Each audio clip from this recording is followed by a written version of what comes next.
please stand to say the Pledge of Allegiance with us?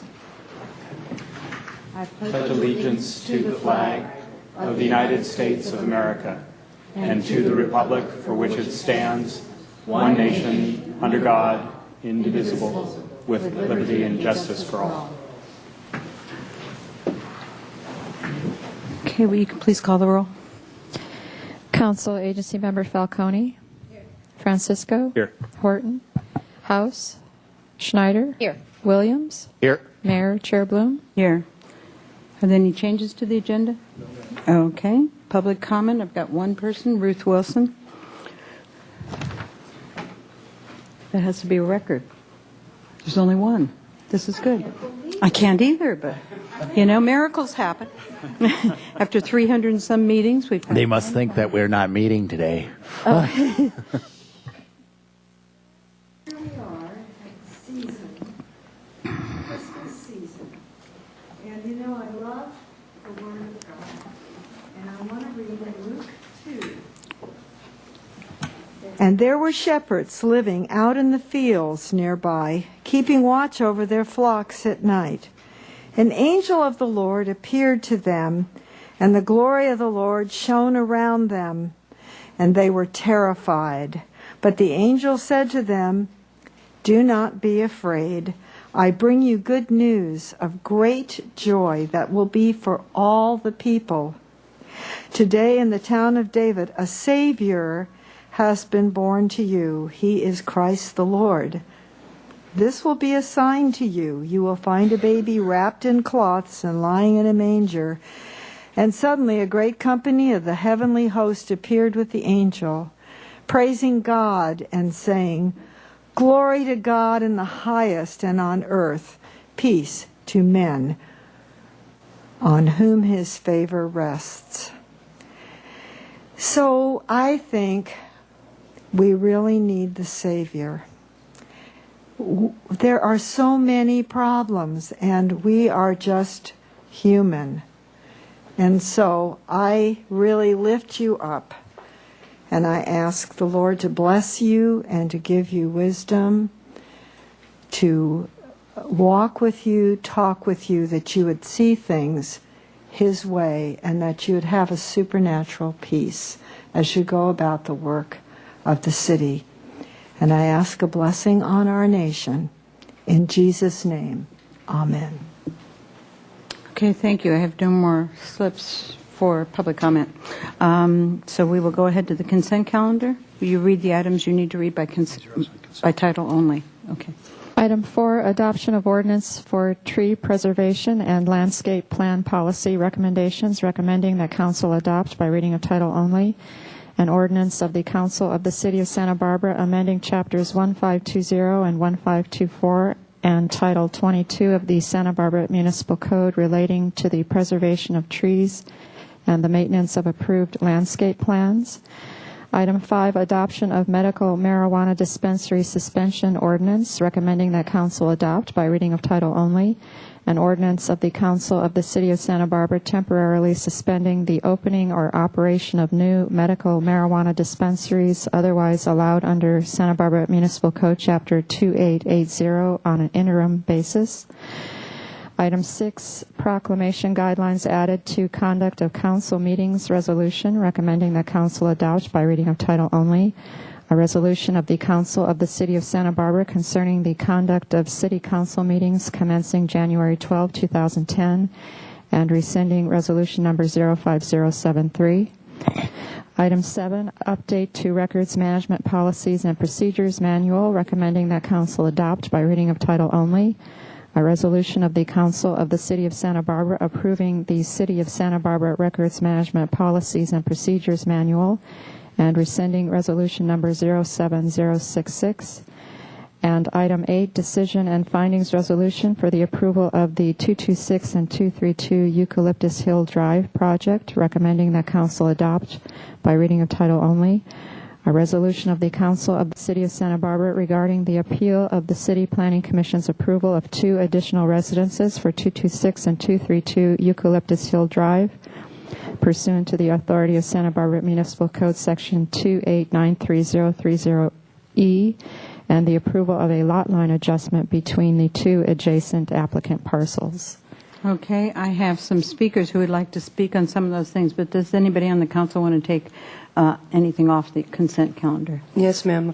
Okay, which one? Item 12. Okay, that's, okay, and, Madam Mayor, I would like to take off the Eucalyptus Hill Road oh, okay, which item is item because I was unable to be here for either for the site visit or And I have to- so I okay. want to abstain from that. Okay, so we'll start with item 5, which is also requested, which is the medical marijuana dispensary suspension ordinance that Susan just read.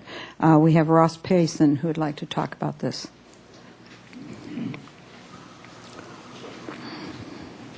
Hi, Ross. Thank you, Madam Mayor. Distinguished members of City Council, you've heard quite a bit of information over the past few months regarding issues of medical cannabis. Some of it a bit of information, misinformation, some of it taken out of context. And I would just like to offer a little bit of a brief window to give you some clarity as to what some of the issues really are. And this information I've gleaned off of the National Institute of Drug Abuse, Center for Disease Control's Youth Risk Behavior Surveillance System, California Healthy Kids Survey, the Drug Enforcement Administration of the United States, the Institute of Medicine, National Research Council, and the Center for Drug Research. But, you know, basically, since day one, human beings have attempted in one way or another to alter their states of consciousness, whether through mushrooms, weeds, painful rites and rituals, spirituality. Man has pretty much wanted to change their state of consciousness. I think Adam may have referred to the apple as a gateway drug, considering what it did to poor Eve. But if you examine the trends of the past 50 years, you're going to see there's been a continuous ebbs, peaks, valleys in drug abuse. We'll see periods of time marijuana seems to be more popular, then it seems to shift to amphetamines and cocaine and crack, and then you start seeing more of the central nervous system depressant drugs come in, such as the barbiturates and narcotics like heroin and opiate derivatives. You'll see those phases of LSD and ecstasy, and we have seen this for 50 years. Nothing really has changed. And matter of fact, on some levels, it's gotten worse because this drug war this country has been in the last 50 years has been pretty much a dismal failure. But I want to talk a little bit about some of these trends and give you a little bit of information because one of the things we've heard a lot here is a lot of fear-mongering. I mean, on one end of the You've extreme- already used up 2 minutes, so how much longer are you going to take? Can I take another 2 minutes? 1.5 minutes. It says on our sheet 1 minute, so Okay. you're doubled already. So if you could just make your point real briefly. Very move on. briefly, from 1972 to 78, when a third of the United States decriminalized marijuana and made it pretty much a misdemeanor or a citable offense. A lot of communities, a lot of people freaked out. They thought this was a bad message we're giving the young people. And the result was that the prevalence of marijuana use, especially among high school, junior high school kids, during the next decade declined. The same was true in the Netherlands. They decriminalized marijuana. They actually let a small amount to be purchased, and they have a less of a prevalence rate than the entire United States. Here in California, our prevalence rate for marijuana use among youth in high school and junior high school is better by almost 10% than the rest of the United States based on national surveys. I just want to say that when you hear and read reports in the news, it's important that you be educated because what I have here is 2 articles on the same story, one from the LA Times and one from the Associated Press on a recent release of information from the National Institute on Drug Abuse around marijuana prevalence. One says that the sky is falling. I mean, this will take a second just to read real quick and I'll finish. You know, I think most of us have already... Okay, it's just these 2 articles conflict. One says that the kids perceive marijuana as safer. The other article says the prevalence rate is rising. When you look at the actual research, the researchers were concerned about that the youth perceive marijuana as a safer drug. Well, excuse me, if you look at 100,000 deaths from alcohol, 500,000 deaths from tobacco, codeine, Adderall, and all the hard drugs that are being abused out there, the kids might be right. And a matter of fact, the head of the DEA, who was a judge, he's not the head, but a judge wrote a statement indicating that very much that in some ways marijuana is safer than a lot of the common foods we eat. I do support the moratorium. I think you're doing a great job. Let's never let Santa Barbara become anything like Los Angeles. Thank you very much for your work. Thank you. Patrick Forney. Where's Patrick? Oh. Mhm.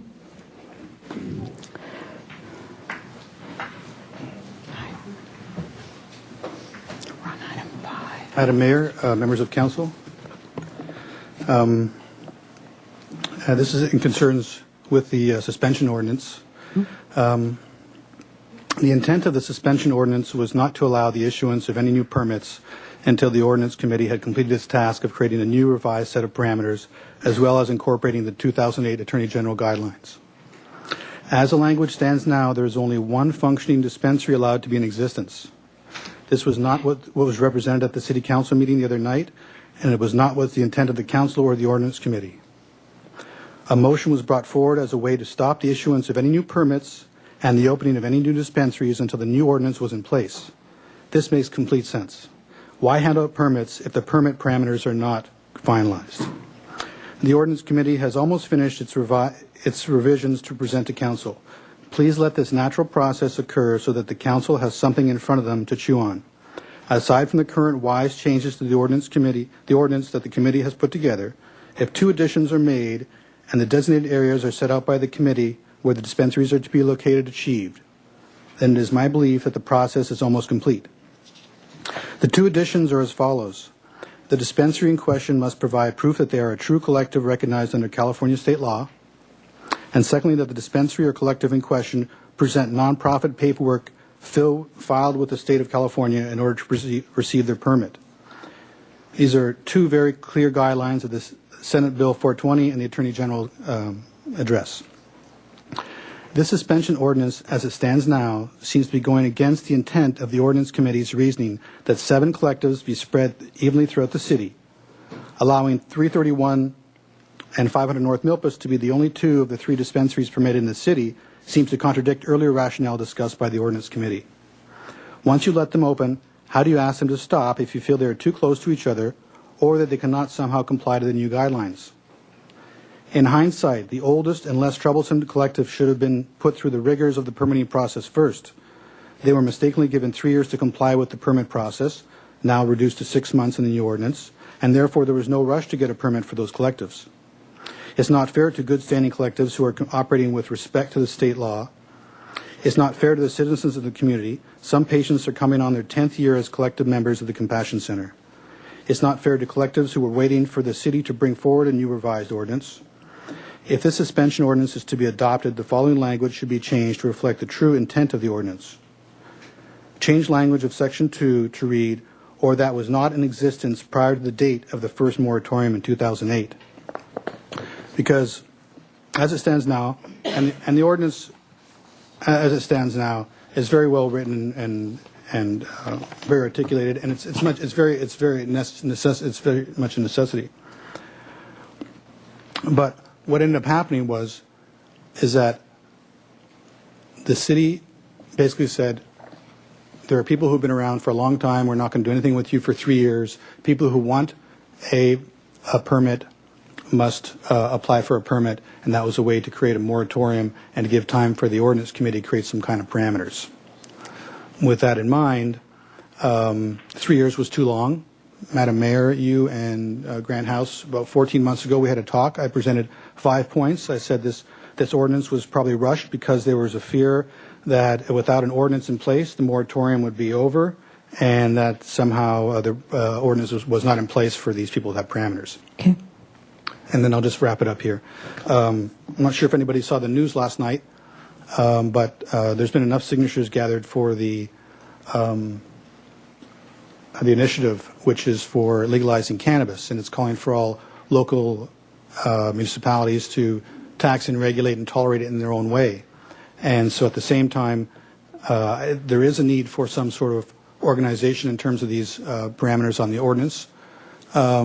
I feel the Ordinance Committee is almost at the time to do it. Dale Francisco brought up the fact that there needs to be potentially a second look at this because of some... Thank you. Can you just finish? In closing, I just feel that it shouldn't have been, it shouldn't just be taken without being read. I just read it last night for the first time, and I feel that what was brought forward at the City Council meeting isn't exactly the language that's showing up in this particular ordinance. And that's all I've got to say. Thank you. Okay, does anybody want to take item 5 separately? I don't think we do. Oh, do you? Okay, Mr. House has a question for Mr. Wiley. I'd like to just ask a question about that last point that was being raised. With regards to if there's a dispensary that had existed prior to the ordinances that we have, and it right now is going through is being challenged in terms of its validity, but if it were to prevail somehow and show that it had been continuously in existence for the entire time, does that constitute, I'm looking here at Section 2, would that dispensary be allowed to continue in existence based on the first of our ordinances that we have? I know there's a lot of ifs in there, but the main thing is if it were to prevail to be shown to have been continuously in existence, would they then, even based on this, be able to continue until the end of that 3-year period? Madam Mayor, Councilmember House, yes. Well, let me make it real clear. This draft ordinance that you have in your package for adoption today is exactly the same ordinance that was introduced last week, of course, and as required, with the exception that there was an option 3 or section 3 that was optional last week, and that was in italics, and the council directed us to leave that in, and so it's not in italics today. But yes, the answer to your question, it's my understanding, and this seems to change as we get more information. There were 4 dispensaries in the city that predated the March 2008 city's ordinance, and we recognize that in the ordinance, and we essentially recognize our need to grandfather them in, although we required that they relocate within 3 years if their location was not going to satisfy the radius requirements that were in that ordinance. At the same time, though, we did require that those 4 pre-existing operate in a manner required by our ordinance. It's my understanding, the information that's been provided to me, that 3 out of those 4 dispensaries shut down at some point in time, say within the last 18 months, and that was apparently as a result of enforcement actions by the Federal Drug Enforcement Administration, threatening the landlords with possible forfeiture of their real property for violations of federal law, federal drug law. And that left just a 4th dispensary that has, to our information, remained continuously opened. I've advised the representative of that 4th dispensary that this Section 2 did not impact them, that they could continue to operate, and pending the new ordinance and its possible impact on them. If that's true of the other 3, we'll get to the bottom of that at some point. That's not the information that we have. Thank you. That answers my question. Okay. And I think we talked about that last week. No, I know. No, I'm not critical. I'm just saying that it's the same ordinance that we introduced last week, and we've talked about this issue before, too. So no one wants to vote on it separately. Item number 4, Mr. DeForest would like to speak on that. Mr. DeForest. Item number 4 is adoption, as Susan read before, adoption of the ordinance for tree preservation and landscape plan policy recommendations, and we had a hearing on that last week. Mr. DeForest. Thank you. I just wanted again to thank this board, this council for hopefully adopting the tree ordinance, which I'm sure they will, and also I think they get it. All I see is, or often see much too often, is criticism of this body, and it both in the press and on blogs, and I just want to thank them so much, especially on part of the preservation community, for this ordinance and for the passing the Mills Act and other things they've done to promote preservation in Santa Barbara. Thank you. Thank you, Mr. DeForest. It's a pleasure to receive some good news here. Thank you. I think we had item number 12. Go ahead and read that, Susan. Donation of firefighting equipment to the fire department by the Santa Barbara Firefighters Alliance. Okay, we have a couple people here who would like to speak on this item. It's always a pleasure to receive equipment from this nonprofit. It's a wonderful thing. We have Pat McElroy and Dr. Bob Niehaus. Hi. Madam Mayor and council members, I'm Pat McElroy, and I'm here today as a representative. I'm the liaison from the fire department to the Firefighters Alliance, and I think most of you are aware of the Firefighters Alliance, but for those in the public that aren't, about 5 years ago, a group of citizens got together and founded a group to kind of fill specific needs that we have that aren't met by our normal budgetary process. And they're a nonprofit, and Dr. Niehaus is the vice president of the group this year. Frank Chacon, who had to leave earlier, was one of the founding members. The Duke crews that were here had to leave for some training. It was pre-scheduled, but they and myself want to thank the Alliance for their continued role in helping our fire department. They're extremely responsive, react very quickly to our needs, and they've put together a laborious process so everything is done and vetted as it moves through the purchasing process. And what it's allowed line firefighters to do, firefighters, captains, engineers, is to, when they go out and see something that's innovative or new or needed in our industry, they're able to write up their own proposal, do the research, and they present that proposal to our chief, where it's signed off by Chief DiMizio, and then it moves through a process at the Alliance where it goes through an appropriations process, and then the entire board votes on it. So it's given people a real chance when they're seeing something to do something about it. But it calls for them to do the work, to do the research, to find the best price, and to, in fact, order it at the end. But the Alliance has been an invaluable partner to us over the past year with the fires that we've had. A gift that they gave the county, which is night flying goggles for the helicopters, obviously, proved their worth to this community. We've always known about it, but I think the community at large had a better idea of the value of this organization. As part of that process, the city has to accept the purchases of the alliances. That's what we're here for today. What we're talking about today is 4 separate purchases that were made. The most recent, a group of chainsaws and rotary saws and chain totaling $10,000. Hazmat testing kits, both a HazCat testing kit and also a Heinz testing kit. And these allows us to identify unknowns if we have chemical spills or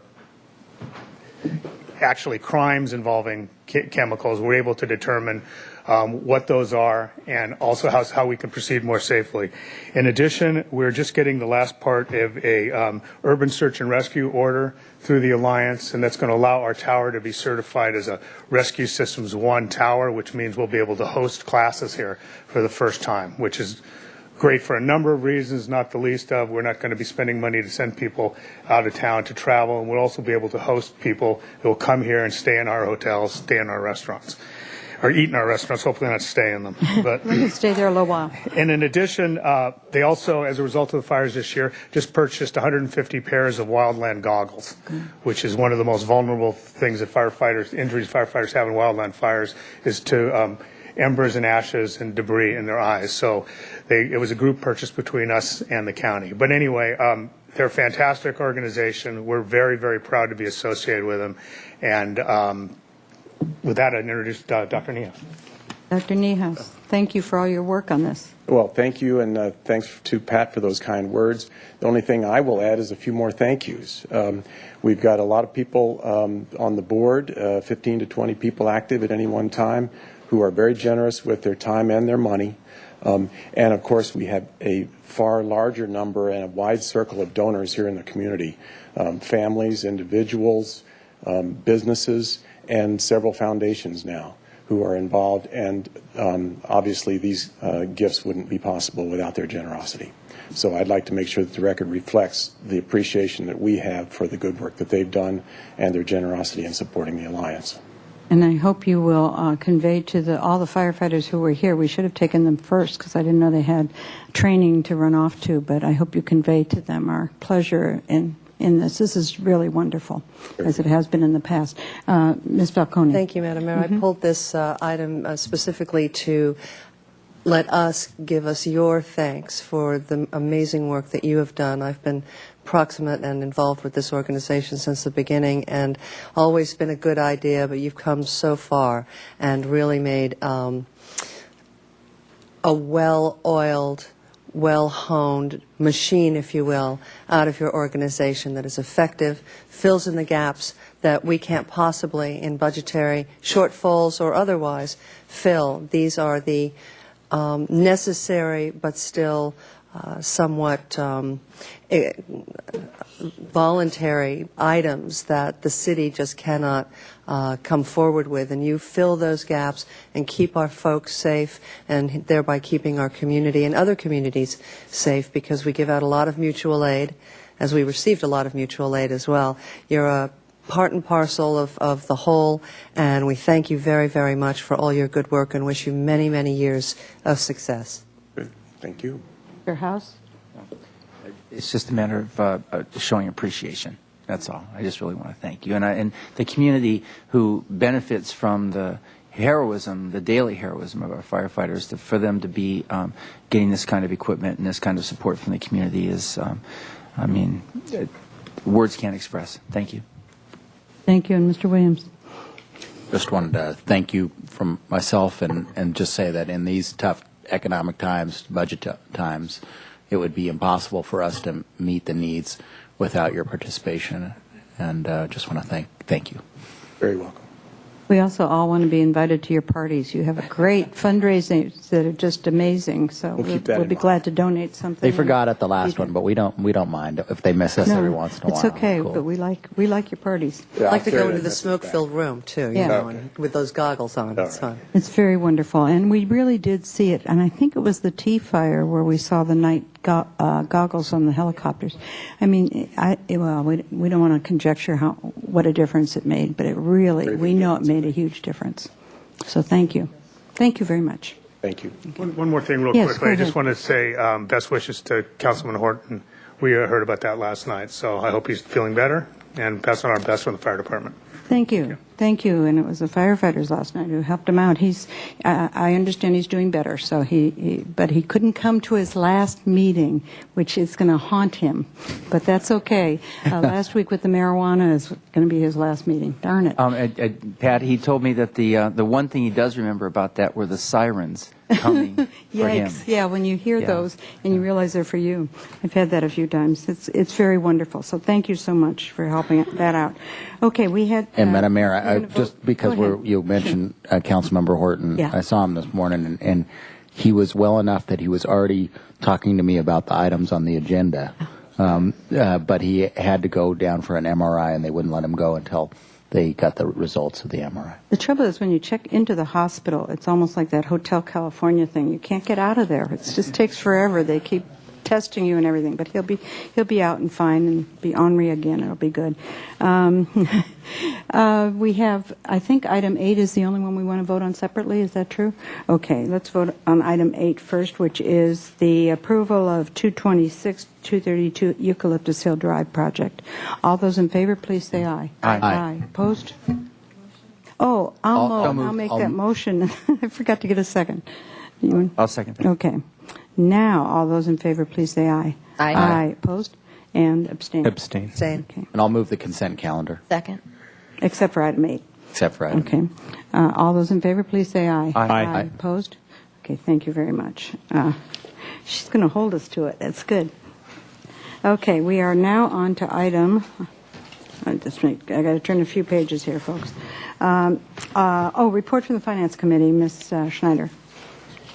Thank you. The Finance Committee met today at noon with Council Members Falcone and Mayor Bloom and myself. We went over the Redevelopment Agency 4-month interim financial statements, as well as the city's interim financial statements, the investment reports. Those were all in the consent calendar. And then we went over in detail the comprehensive annual financial report, the CAFR, which will be later on our agenda today. Okay. Thank you very much. We are on to item 19, please.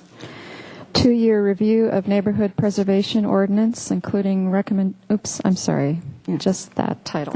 Yeah, we didn't have to read by title only. When we read by title only, without objection, we don't read the whole thing. So that's what we do, and that works very well. I hope the next council will carry that on, because we didn't used to do that. We used to read all of them, every single one of them. So we had more sleepy council members back then, I think. So this is a 2-year review of the neighborhood preservation ordinance, and Mr. Limon, are you going to do this? Okay. Let's go ahead, please.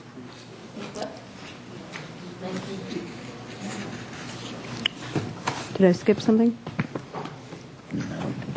No, number 19.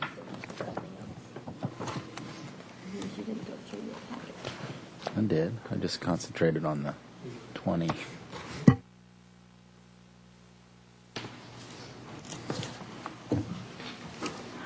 Okay, well, we're getting our technical Ms. Baker? issues sorted out. Good afternoon, Madam Mayor and members of the council.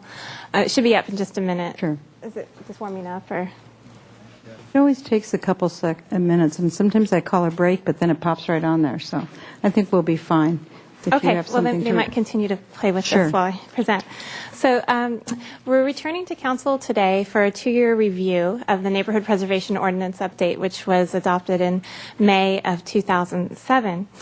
Today, what I'll do is give a brief background of the Neighborhood Preservation Ordinance and the update and the recommendations today, and a look at some project statistic trends in projects, as well as an overview of parts 1 and 2 of the 2-year review of the MPO update report, which is attached to your council agenda report. Part 1 is the 5 items which council asks us to return and report on, 5 topics. And then part 2 is the 9 staff recommended changes. And then part 3 we won't go over in the presentation, but it is additional ideas which we received with responses from staff as to why we're not recommending those particular ideas for change not be implemented at this time. But we are open to answering questions or discussing any of the items in the report. So for the background of the Neighborhood Preservation Ordinance, it was adopted first in 1991, and at that time the ordinance triggered for review homes over two stories, a 2-story or more homes, or over 17 feet, but not all of those, just certain ones, as well as various alterations in the Hillside Design District. There was a number of appeals that were occurring still with the single-family homes, and so an update seemed to be necessary. There was a lot of controversy surrounding projects at that time. So there was quite an extensive public review process that was undertaken. Over about 30 meetings, we had a steering committee meeting to look at various aspects of the single-family review process. That culminated in the adoption of the NPO update in May 2007. And at that time, the Single Family Design Board was created to specifically look at single-family homes. They first met in July of 2007. We also comprehensively updated the single-family design guidelines and created the single-family design board guidelines, as well as implemented a number of ordinance changes, most significantly including the maximum floor-to-lot area ratio ordinance, which sets size limits for homes based on the lot size. So due to the controversial nature at that time of those discussions, Council did ask staff to return with a report regarding how the NPO update implementation was working. So staff is pleased to report that it does appear that the NPO update is working very well. The Single Family Design Board review process is very effective. The level of controversy regarding or surrounding single-family home development, although there is still controversy, it's not as the same level as it used to be. A lot of the problems that we were facing prior to the NPO update seem to have been solved by this process. Therefore, today we're only recommending minor changes to the NPO. We're still waiting for PowerPoint. But the review process that we went through to achieve the final report, which is attached to your CAR, was that we met with various interested organizations this summer, and also a number of interviews were conducted of steering committee members, the former steering committee members, as well as SFDB members, to garner all the different ideas and feedback regarding the NPO update process that staff could consider and take a look at as to whether or not change was needed. We also met with the Single Family Design Board, first in September, to visit 9 different sites where home construction had either concluded or began, to see how the homes were looking. Were they compatible? How the ranges were working out with the FAR numbers. And then we also met with them again in October and November. There was a public workshop in October on a Saturday, which was widely noticed. All of the members of the public who had gone through the design review process with the Single Family Design Board were invited to the workshop by mail, as well as all the interested parties for that workshop, or for those projects. Okay, I'll do the project statistics once we get the PowerPoint going. So the council-directed review topics, the 5 of those were which is part 1 of your report attached to your packet. First, there was a question as to whether or not the 20 closest homes data, which is required for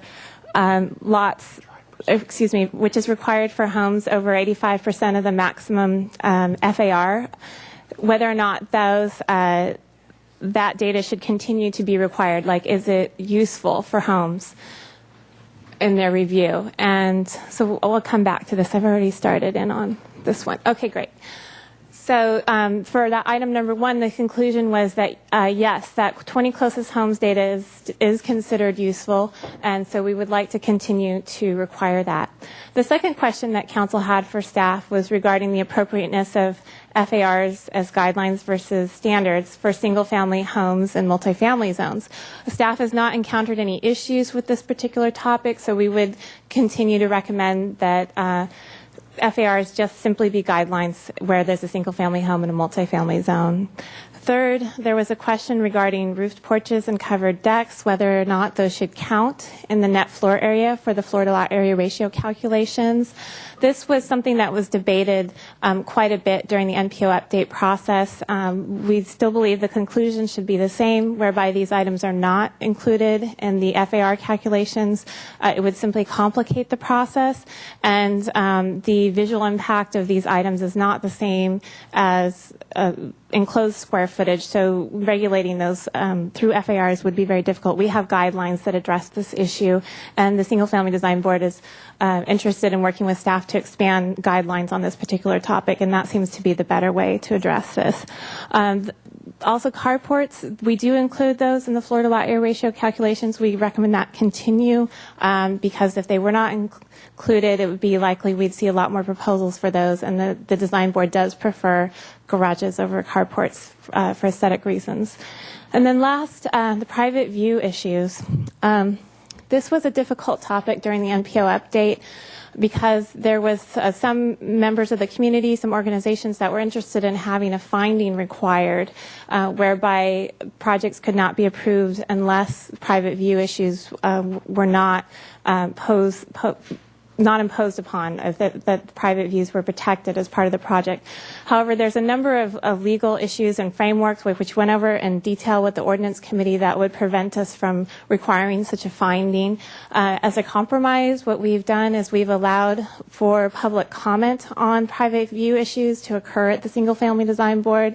The Single Family Design Board often will listen to that comment and perhaps ask an applicant how they're addressing their neighbors' concerns, but they do not make the final decision regarding approval or denial or conditions on a project with regards to private view issues. There was a question whether or not that process would be too cumbersome, if it would be too time-consuming, but it's turned out to work fairly well. It seems like it's a good compromise for addressing private issues to the extent possible. Okay, so let's go back and look at some statistics about what is happening with the range of the size of homes since before the NPO update was adopted and afterwards.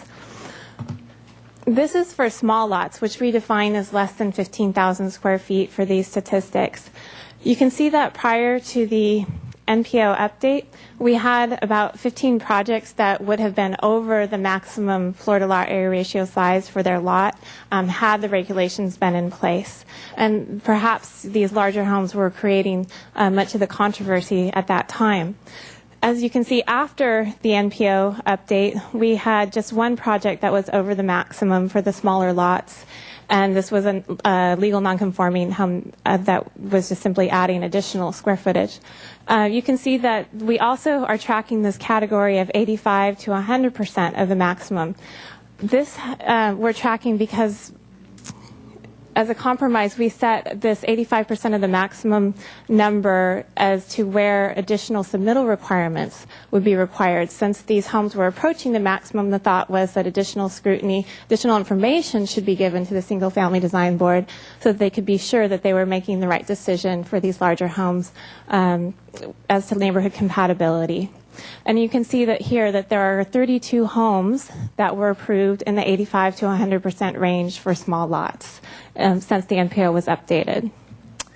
Okay, so for large lots, you can see that there's a similar pattern of the smaller home percentage of the pie chart expanding. The house size is generally going down a bit. However, you can see that there's still a number of homes that were over the maximum because the guidelines that are in place for large lots are that. They're guidelines and they're flexible where the lots allow for it, where it's appropriate. The larger homes are being approved. Okay, so we'll go to part 2 now of the report. And this is the proposed changes. I'm just going to briefly go through them, highlighting a few, and we're open to questions on any of these items. And just so, for your reference to the minutes from the Single Family Design Board, comments on these are included. We also did a survey at the workshop, the results of which are included for these items. And then the Single Family Design Board did agree support all of these changes except for 2, which I'll highlight as we go through. So for noticing, basically just wanted to do a few minor adjustments to the way hand-delivered and mailed notices are conducted for efficiency purposes. And also as a reference or background, a lot of the, or some of the changes that are included here are based on budget constraint issues, which we're facing. And so some of these are really geared towards efficiency. And then with the design review triggers, this would be probably one of the more significant items. We would like to add fences, walls, and gates greater than 3.5 feet in front yards. We have seen some examples, and there's some photos of some of the examples in your report where it can create visual issues when they're exceeding that height. Not to say that it can't be done, but it would just simply be a trigger for review to make sure it's appropriate. Okay, and then for administrative approvals, we are proposing a few areas where staff administrative approvals can be done that they haven't been done before, again, for efficiency. And then single-family residential design guidelines. This would be the most significant part of our recommended update. Would be to work with a subcommittee of the Single Family Design Board on these topics. Many of the topics on this list relate to interpreting the floor-to-lot area ratios, especially for constrained lots. How should, for example, a bluff-top lot or a steeply sloped lot be treated in respect to FARs? And then also lighting guidelines, improving those to be consistent with other lighting guidelines which the city has, and vacant lot reviews. The procedures for that has also been requested to be looked at by the Single Family Design Board. Okay, next is the parking. So we're suggesting that the way the parking encroachments be allowed on larger lots be adjusted. And 7A was our most controversial item. This was an option which we're interested in the council's feedback today as to whether or not we should proceed with refining this option for consideration or not.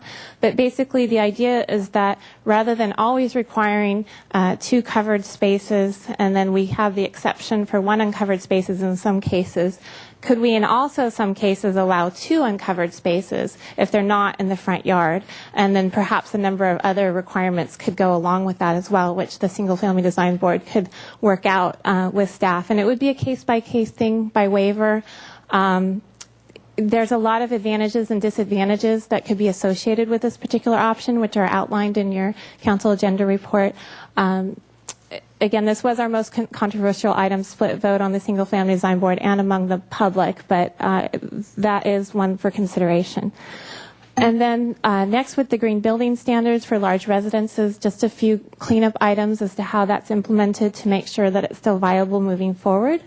And then last is additional ideas for reducing budget allocated to design review of single-family homes. So one way to do that would to look at the types of homes that are reviewed by the Single Family Design Board and see which of those we might not need to review in the future. One of the ideas is to not look at all of the hillside alterations that we're looking at right now. And then another idea is for staff to be able to administratively approve projects which are not publicly visible. And the Single Family Design Board does want to work out with staff the definition of publicly visible if that one is to be implemented. Okay, so in conclusion, the recommendation today is that Council review and comment on the report, the two-year review of the NPO update, and then second, initiate recommended changes so that staff can work with the subcommittee of the SFDB and with the ordinance committee so that we could return to you next year with ordinance and guideline amendments for adoption. Okay. Mr. Mahan, did you have anything as the head of the Single Family Design Review Board? We don't have a word for that. Whatever. Oh. City Council, Merry Christmas to all of you. And if Roger's watching, Merry Christmas to him too. Single Family Design Board and this thing which we hammered out in 2.5 years has really been a success. It really has. It helps the applicants know what the boundaries are, what they can do and what they can't do. It helps the architects, the designers. It helps the neighbors understand where they are, and it's just really working well. I tried as chair to have the board be tough because it was a new board, and we've established a reputation of being tough. And that means we get good projects brought before us, and that makes it a lot easier. In the matter of the views, neighbors' views, I think the board has been very successful in being a lubricant between the neighbors and the applicant. Lots of times a design can be done one way or it can be done another.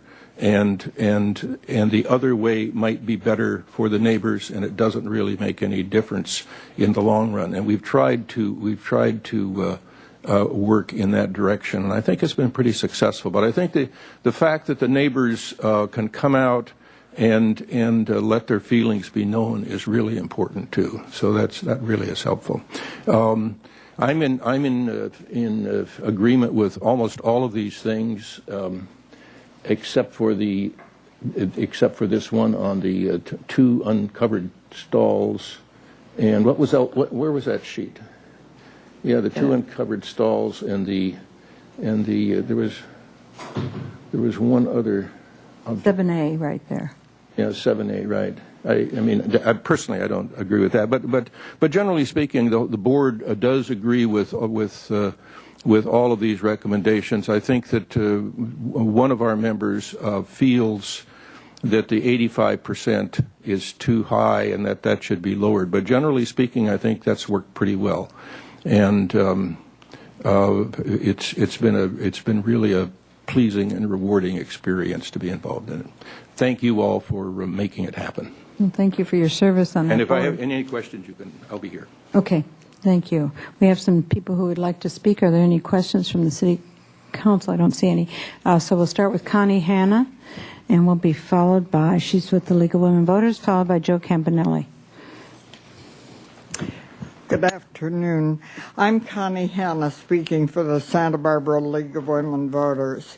The League has been following the Neighborhood Preservation Ordinance during its original writing and through the review of it in the last 2 years.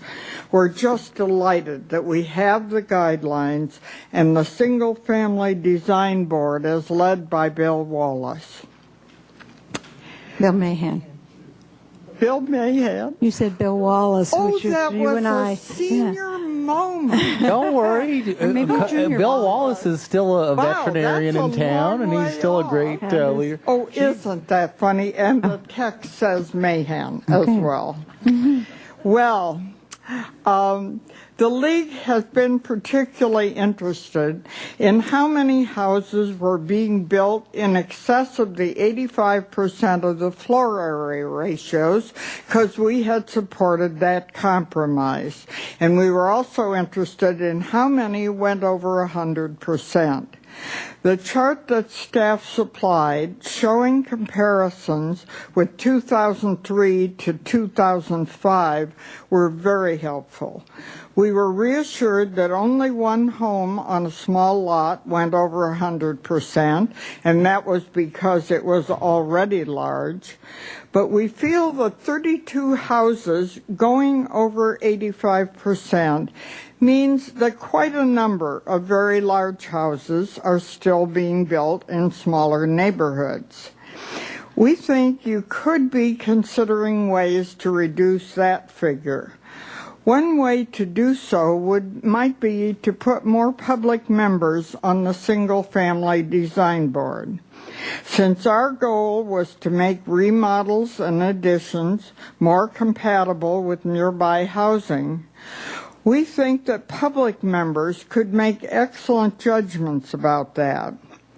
We know that the city has been trying to achieve the same balance of members on the Architectural Board of Review and the Single Family Design Board, but we don't see why you are. The work is not the same. Obviously, architects are needed to study the architectural features on the ABR. But the design board's work deals especially with the house's effect on its neighborhood, which is a very different subject. We think that non-professional people would be well able to judge how a house would impact its neighbors, and those public members would understand the neighbors' concerns. It is also clear that on lots over 15,000 square feet, 25 out of the 105 houses still were being built over 85% of FAR. This is a lot harder to judge since many of these lots may be huge and the houses appropriate for the sites.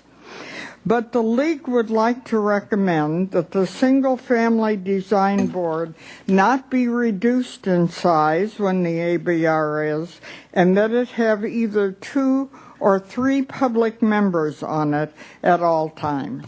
Thank you. Okay, thank you. And we have Joe Campanelli, and then the last speaker will be Kellen DeForest. Madam Mayor and Council, I'm here representing the Santa Barbara Contractors Association's Education Foundation for their Built Green program, which addresses item 8. I want to commend staff for 2.5 years of putting this NPO together, and then for them to be able to red flag small technicalities that can be a rub for the process.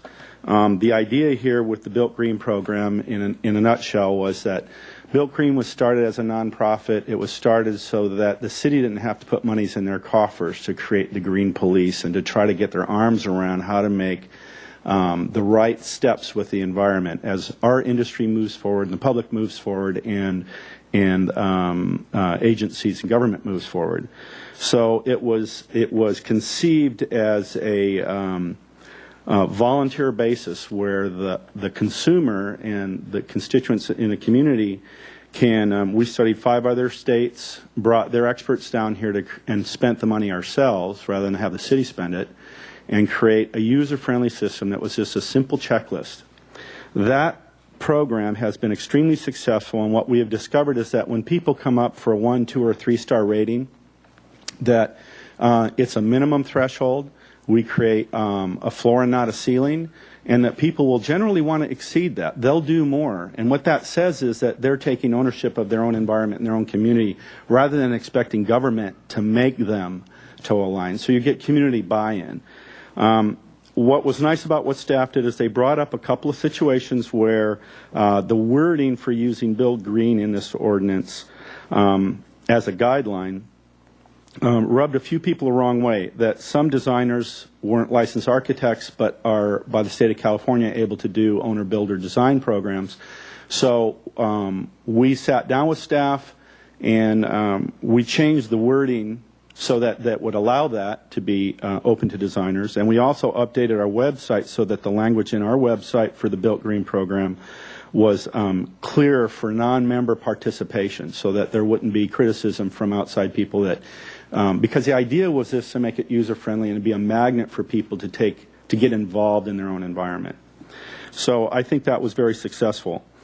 And so I support you supporting this. And the other thing that we wanted to add to this was that we think it should be ramped up to a 3-star minimum rating.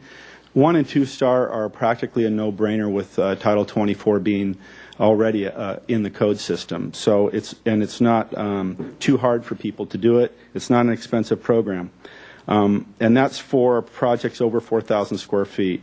And then if staff could put some kind of incentive for 4 and 5-star, so it's not mandatory, but it nudges people along. It's a carrot and a carrot, not a carrot and a stick approach.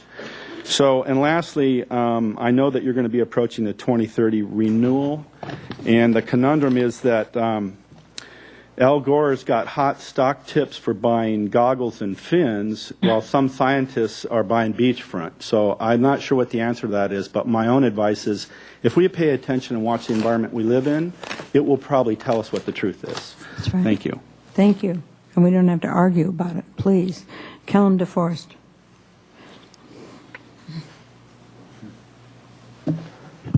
Kellum DeForest, I want to thank Mr. Mahan for chairing the Single Family Design Review Board and congratulated it on its success. It's great. 2 small points on the design review triggers. It may be there somewhere.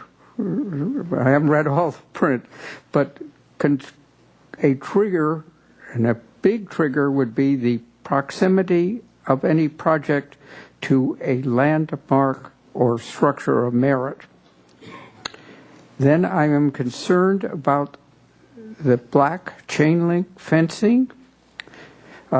Just yesterday at the County Historic Landmarks Committee meeting, they asked the Botanic Garden to remove the black chain link fencing on Mission Canyon Road. And I think black chain link fencing should only be permitted in the most, either as a temporary measure or in the most dire of circumstances. It should be definitely discouraged, and maybe should be for the entire committee, not just for somebody to pass on down to the planning department without realizing its impact. Thank you. Okay, thank you. And we have no more speakers, so it's to the City Council. Does anybody have anything they'd like to look over? Ms. Schneider. Thank you. Sure. I attended the Saturday morning workshop, and sometimes when not many people show up, that's a good thing, and just to compare that. I mean, and actually the people who did show up had a good representation of all the different viewpoints that we had heard ever since this issue came from the beginning. So that tells me something's working well. And other, the chart that shows the number of homes that are really being built smaller, and coming into the Single Family Design Board not asking for it to be a huge house that then the board has to try to wrestle with the applicant to move down. They're coming forward with projects that can go forward more smoothly, I think was part of the intent. And then finally, to look at the difference between the number of appeals a few years before this was adopted and a few years after. In your report, it shows 5 appeals since it was adopted in 2007, one of which was withdrawn. And I kind of remember it felt like the appeal of the week before we were adopted. It was just so prevalent. So that says a lot to me in terms of how things are moving forward. And so first to thank Heather Baker again. And I know it was long, 2.5 years of very detailed meetings, but I think it showed that we needed to do that in that level of detail. And and also the level of detail you're looking at moving forward. I think the recommendations you have make sense, and especially in light of some budgetary constraints and looking at ways to try to be more efficient. So I seem fine with that. The 7A, I'll just throw out. I could go one way or another. Of course, that's what everyone's feeling like. But I guess to say okay to it, since it's a case-by-case basis, that gives it back to the experts on the single-family design board to look at the design and the bigger picture and make the decision whether or not that makes sense for them. So, under that particular project, and sometimes lots can be tricky. So to give some form of flexibility may work, and I can imagine why it was a controversial issue, but I guess that's sort of the way I'm leaning on 7A. And I appreciate the comments about Built Green and trying to clean that up, and I appreciate the Contractor Association working with staff on that. So I'm very pleased that this has moved forward. And I'll just finally say, even at the Saturday morning workshop, there were some organizations who still said they think the standards are too small, or there are others that said the standards are too big, but they were not willing to open that up again, at least today. So that might be a conversation for another time, but I was very happy to say we got enough going on right now in the city to reopen the FAR numbers, and so I was happy that both sides basically said, let's live with it for a little longer. So those are my comments, but thank you again. Good to see the report. Mr. Williams. I wanted to just understand a little bit more of the rationale on the less noticing requirements. Is that a significant expense? Are we going to save some money here? And do you have any idea how much? Madam Mayor, Councilmember Williams, it's more of a staff time impact, some of these items. So, and then also just the amount of well, let's look at these individually. So for eliminating noticing for second-story additions less than 150 square feet, we haven't found that there's been significant interest from the public in these particular items. And so what happens if something requires a mailed notice, we have to wait longer to put it on an agenda because it's a 10-day period once the notices go out. So that it'll just add to some efficiency to get some of these smaller projects through the process more quickly. And then for the hand-delivered noticing, that one's not so much an expense issue. That was just some feedback that we got from members of the public as they were doing their hand-delivered notices as to what made more sense for that. And then for item 2A, for the standardizing the 300-foot mailed notice radius, right now, due to steering committee discussions during the update process, our staff also has to check to make sure that at least 20 homes or 20 properties are included each time we mail out, so that it's just an extra step that we found. It's not very often that comes up as an issue. It's usually a hillside properties where then we realize that those neighbors who might be the 19th or 20th home don't tend to come anyhow. So the 300 feet would become standard with the Planning Commission and the staff hearing officer radiuses. And so it would just be a more efficient staff process. So essentially it's only a reduction if there is only 10 lots within 300 feet. Meaning we mailed to everybody within 300 feet. Councilmember Williams, I'll clarify it further. The requirement for hand delivery of neighbors was something that was added by council. They felt that not only should you notice property owners, but residents who live in the neighborhood. So that is a compliance requirement we impose on the applicants to go out and deliver these hand-delivered notices to 20 neighbors. But what we're finding from feedback is that there is some concern about how far that distance is and whether or not these folks need or care about that type of noticing process. So we felt it would be more consistent to reduce that down to a 10 closest neighbor distance. And then the other issue with respect to time, if we standardize the 300-foot distance, we would produce less maps. Right now, it takes a technician some time to produce a map to identify either the 300-foot distance or the 20 closest neighbors. And so we feel that by reducing that, those numbers of instances, we could just produce the map quickly, and they could figure out whether or not they have a 20 closest home requirement, and or the distance is very clear. It's distance, and we don't have to do some analysis to determine the 20 closest homes. Okay. And then my thought is that 7A is a good idea. I think sometimes we saw last week, not in the single-family zone, but we saw last week a building whose bulk was driven by parking requirements and by the things that might be able to be changed if you had flexibility and use of tandem parking and that sort of thing. And so I think there's some cases where we want to have some flexibility, and I think 7A is a good idea, obviously for single-family neighborhoods and in a different situation than last week. But it made me think about that a little bit more. And then I'm with Mr. DeForest about the black chain link fencing. Really not a fan. I think you used the word except under the most dire circumstances. So not sure what that means. Maybe when there's zombies attacking, we can use chain link fences. But I think we generally want to not allow that in most circumstances. Okay. Mr. House, please. Well, just to that last point, my understanding from what I was reading here was that was outside of the front yard setback, right? The black chain link fence. That would be the side and backyards. This isn't like up front.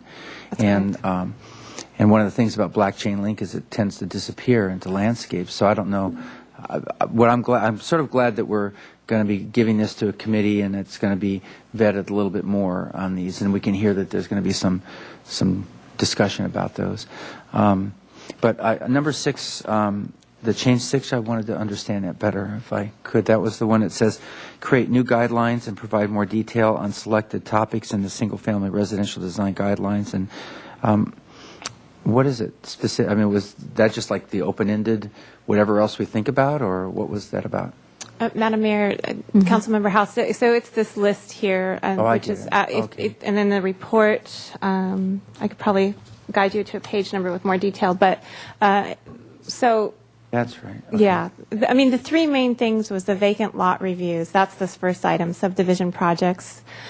And then interpreting the floor-to lot area ratios for certain types of situations. So, for example, coastal bluff tops, should they, how do you interpret FARs for those?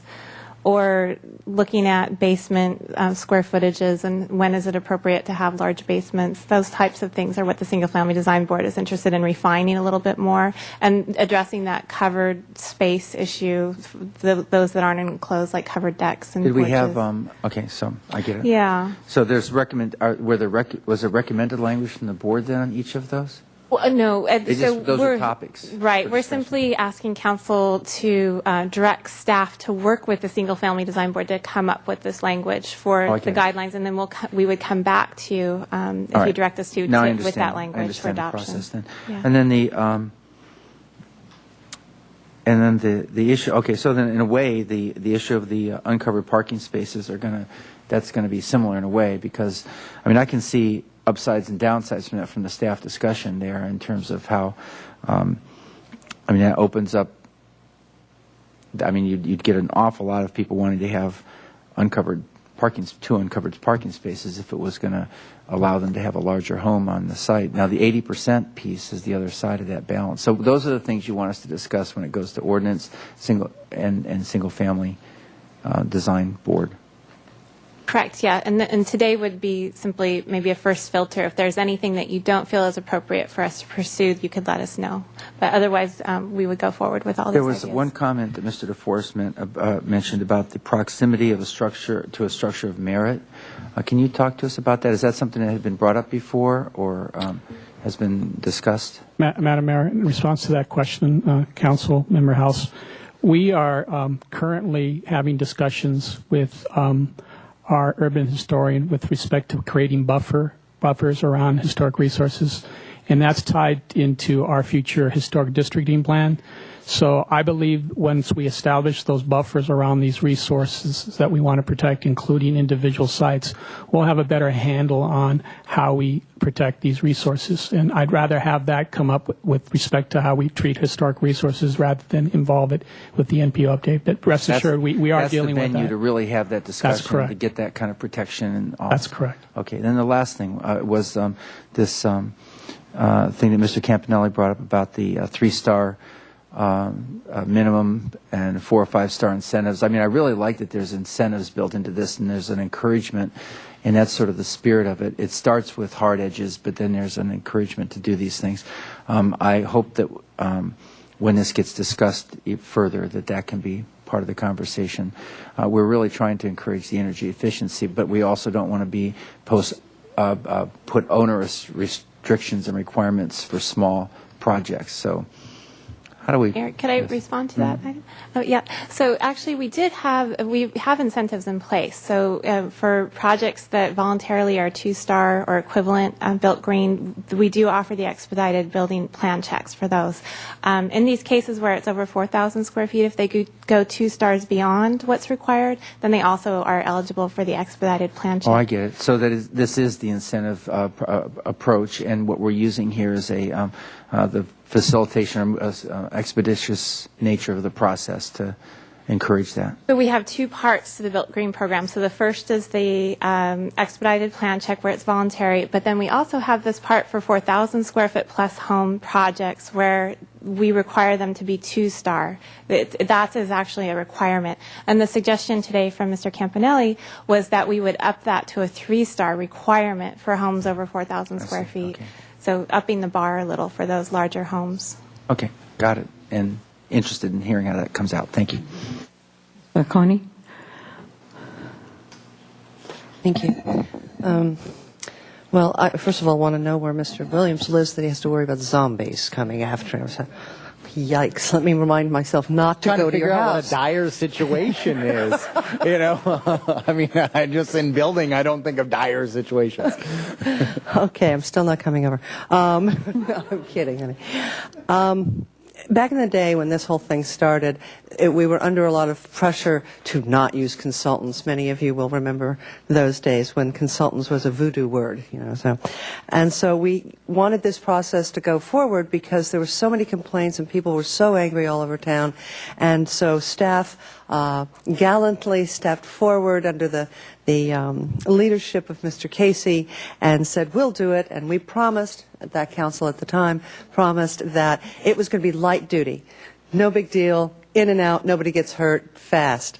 Well, now, 2.5, 3 years later, and now another year down the road, I want to thank staff, Heather, Paul, Jaime in particular, for spending countless hours. I know it's just got to be amazing. But some of the best bread takes longest to bake. So in this process, hopefully, although it took an inordinate amount of work time on staff's part that they didn't have freed up to do, but did it anyway, I hope that the resulting efficiencies and the resulting cooperation and certainties that we were trying to get to in the first place have resulted in hopefully paying you back some of that time, or maybe it will help to pay you back over the years if we continue to tweak it and get it right, that it'll all end up a net gain for staff time and community relations and people's being able to work together and understanding the tricky balancing act between property rights and neighborhood preservation and historical values. And it's a very fine line, and I wish y'all great luck into the future. I do have a couple of questions, and one is, Well, first is the comment on 2A. It makes me queasy to do this because that's the 300 feet as opposed to the noticing. And the reason I say that is because in the beginning, when we got to this place, one of the major complaints, 8 out of 10 complaints, was we didn't know. We didn't get the notice, which I know is, neither here nor there because people get things, they don't know what it is, they throw it in the trash. So you probably did comply every single time. But the point is that people didn't think they knew, therefore they didn't have an opportunity to weigh in, not necessarily to complain and stop it, but to weigh in. So changing this makes me queasy for that reason. What was the mailing parameter back when? 300 feet strikes me as the number that was. Madam Mayor, Councilman Falcone, when we made the changes, there was actually a variable distance. It was as little as 100 feet to 450 feet, depending on the level of review. What we thought at the time was that we would standardize the distance to 300 feet to not have confusion between the different applicants. Everybody knew it was 300 feet. What was added was the concept of the 20 closest homes. And I think that concept of having the comparison of those homes also leaked into the noticing requirement. We're suggesting that it's not necessary at this time because I think we probably overdid it because now we also have the yellow placard requirement that is placed in the neighborhood. So we actually get more feedback based on the yellow placard than the actual mailed notices sometimes. So at this point, we're feeling comfortable that if we keep that site posting notice in effect, that the 300 distance will pretty much cover the the people that tend to come, show up, and be heard. And to be honest with you, I get the majority of conversations occurring with the people that are directly in proximity to the property, either adjacent or across the street. It's rare that I have the neighbor down the block coming to me, wanting to have a large conversation about that development. Well, I'm not going to oppose it, but I'm just going to put my nervous jitters on the record that I hope we don't take a step back in this because it seems to me that people are feeling quite comfortable with at least knowing at this point. And so I caution the board and staff and the next council not to take a step backwards to be, penny wise and pound foolish kind of thing. So. The other question I had was Mr. House covered it, and it was create new guidelines, provide more data, select the topics which, and in here it had 2, but now you've completed a list. Well, there was consider whether site visits should be required or consider eliminating the vacant lot. I would just also again put my my nervous Nelly on the record and say that site visits are usually one of the most helpful tools in getting the lay of the land, no pun intended, or maybe pun intended, I don't know. And I would caution folks, even if it's a vacant lot, to make an effort to go out and see what the topography is and what the surrounding elements are to really understand how a project sits and fits. The rest of it, I have no problem, and I thank all the people, Ms. Schneider and Mr. Mahan and Mr. Barnwell, who are all involved with this effort, and Ms. Channing, who helped to chair and guide this, and for all the community folks who weighed in on all those many hours that I wasn't involved with, but I watched. So thank you very much. I'll be supporting this. I have a couple things I wanted to add. Option 7A about the uncovered parking spaces versus parking spaces. I know you're going to have quite a discussion. I have no doubts about that. But I think if I can see both sides of it, which we all can. That's the real problem. But I think if you're going to say that in certain cases on a case-by-case basis to put a waiver in there need to be some criteria or there need to be some findings.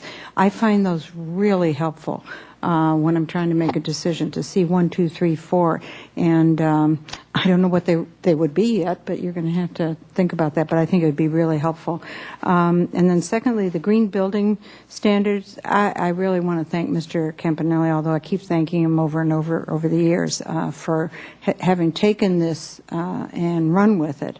And I think it would be interesting to have your committee look at the 3-star, if that's could be a minimum. And maybe that's what's happening out there, because I do find that once you start in this road, you find it much easier than it looked like it was going to be. So people really like to do it.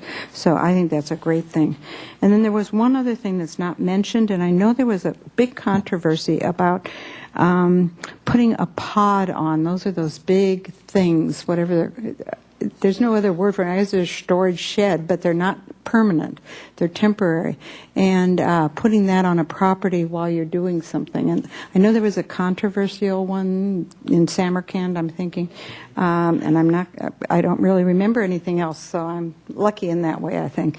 But I think maybe that it might be something that this committee wants to put into this to review, for the committee for the Single Family Design Board to just put some ending date on it, or something where no, you can't live in there, or I don't know what the parameters, and maybe it's not needed, but I think it's a discussion item that should be on the list.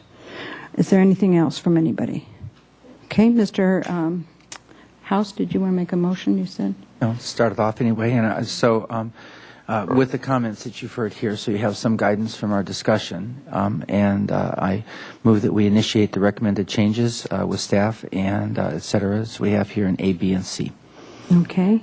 Okay, Mr. Francisco, did you? Madam Mayor, I would just like to second your comments regarding pods. Yeah. And I do think that's something that in the NPO revisions, that would be something worth looking at, because they can have a huge, huge impact on the neighbors. And they can go on and on and on, some of those. But of course, so do remodels. But that's the way it is. Okay, so we have a motion and a second. All those in favor, please say aye. Aye. Aye. Opposed? Okay, we're going to send it off to a committee, and we are not appointing anybody from the council to that committee. Okay, thank you. No, everybody up here is going, no. Okay, thank you. Thanks for all the work. I know it's been a lot. And you could tell Ms. Baker really can do this thing, because everybody around her was trying to get that machine on, and she was just going ahead. I mean, it's wonderful to be able to act like that in chaos. Item number 20, please. Voter survey regarding single-use bag tax. Okay. This is Mr. McIntosh, it looks like. We have some interested people in the audience. Thank you. Madam Mayor, Council, my name is Stephen McIntosh. I'm the Environmental Services Supervisor. What we have before you is a proposal or recommendation from the Solid Waste Committee to conduct a survey on single-use bags. More specifically, it's been proposed by the Solid Waste Committee to look at a possible tax on any retail establishment of over 30,000 square feet, and what amount voters would be willing to pay, what amount of the tax they'd be comfortable with, in other words. So as a little background, what the issue is and what the city's been working on, or what staff's been working on for a couple of years now, is single-use bags. To start off, single-use plastic bags, what we know about them is that they're made of primarily natural gas, some petroleum. It's a non-renewable resource. They do, because they are so lightweight, they do have a tendency to fly away and contribute litter to the environment. They do often make their way into the marine environment and can be ingested by marine mammals. They're confused for food, or confused as food, and they have a very low recycling rate, somewhere around 3%, 2 to 4%. Single-use paper bags sometimes seem like the answer, as they are recyclable, and they do get recycled at a greater rate than plastic bags. However, a little bit of research into this alternative showed us that they are also very resource intensive, actually quite a bit more so than plastic. They take 4 to 5 times the energy to manufacture and transport to market. They are pollution intensive as well. There's bleaching agents and there are pulping agents. It's very chemically intensive. And most paper bags are actually made from virgin tree pulp. And again, it's a relatively low recycling rate. Less than 20% of paper bags from grocery stores are recycled. So the answer, and what we've really pushed as staff and our project team, is reusable bags. We know that one reusable bag can replace several or thousands of disposable bags over its lifetime. So what we have done to date, in September of 2008, in response to the Solid Waste Committee's direction, we actually launched the project. We began working on what we could do as staff in a voluntary manner to move the consumer base of the community out of disposable bags and into reusable bags.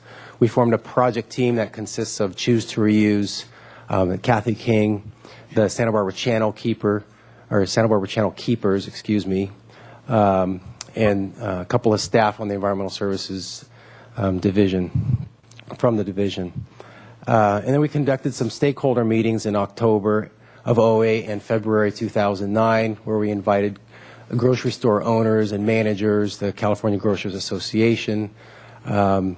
Several lobbyists came to those meetings. The American Chemistry Council showed up to those meetings, and we discussed some of our options for moving forward with reducing the consumption of single-use bags. And then environmental services staff with the project team members developed the outreach plan and a voluntary program to be put in place or offered to the local stores. The campaign was titled Where's Your Bag? And I'm sure most of you have seen this. What we put together, as you can see the graphic here on the slide, is the Where's Your Bag look, with the graphic above that, use, keep, and repeat, is the sub-tagline.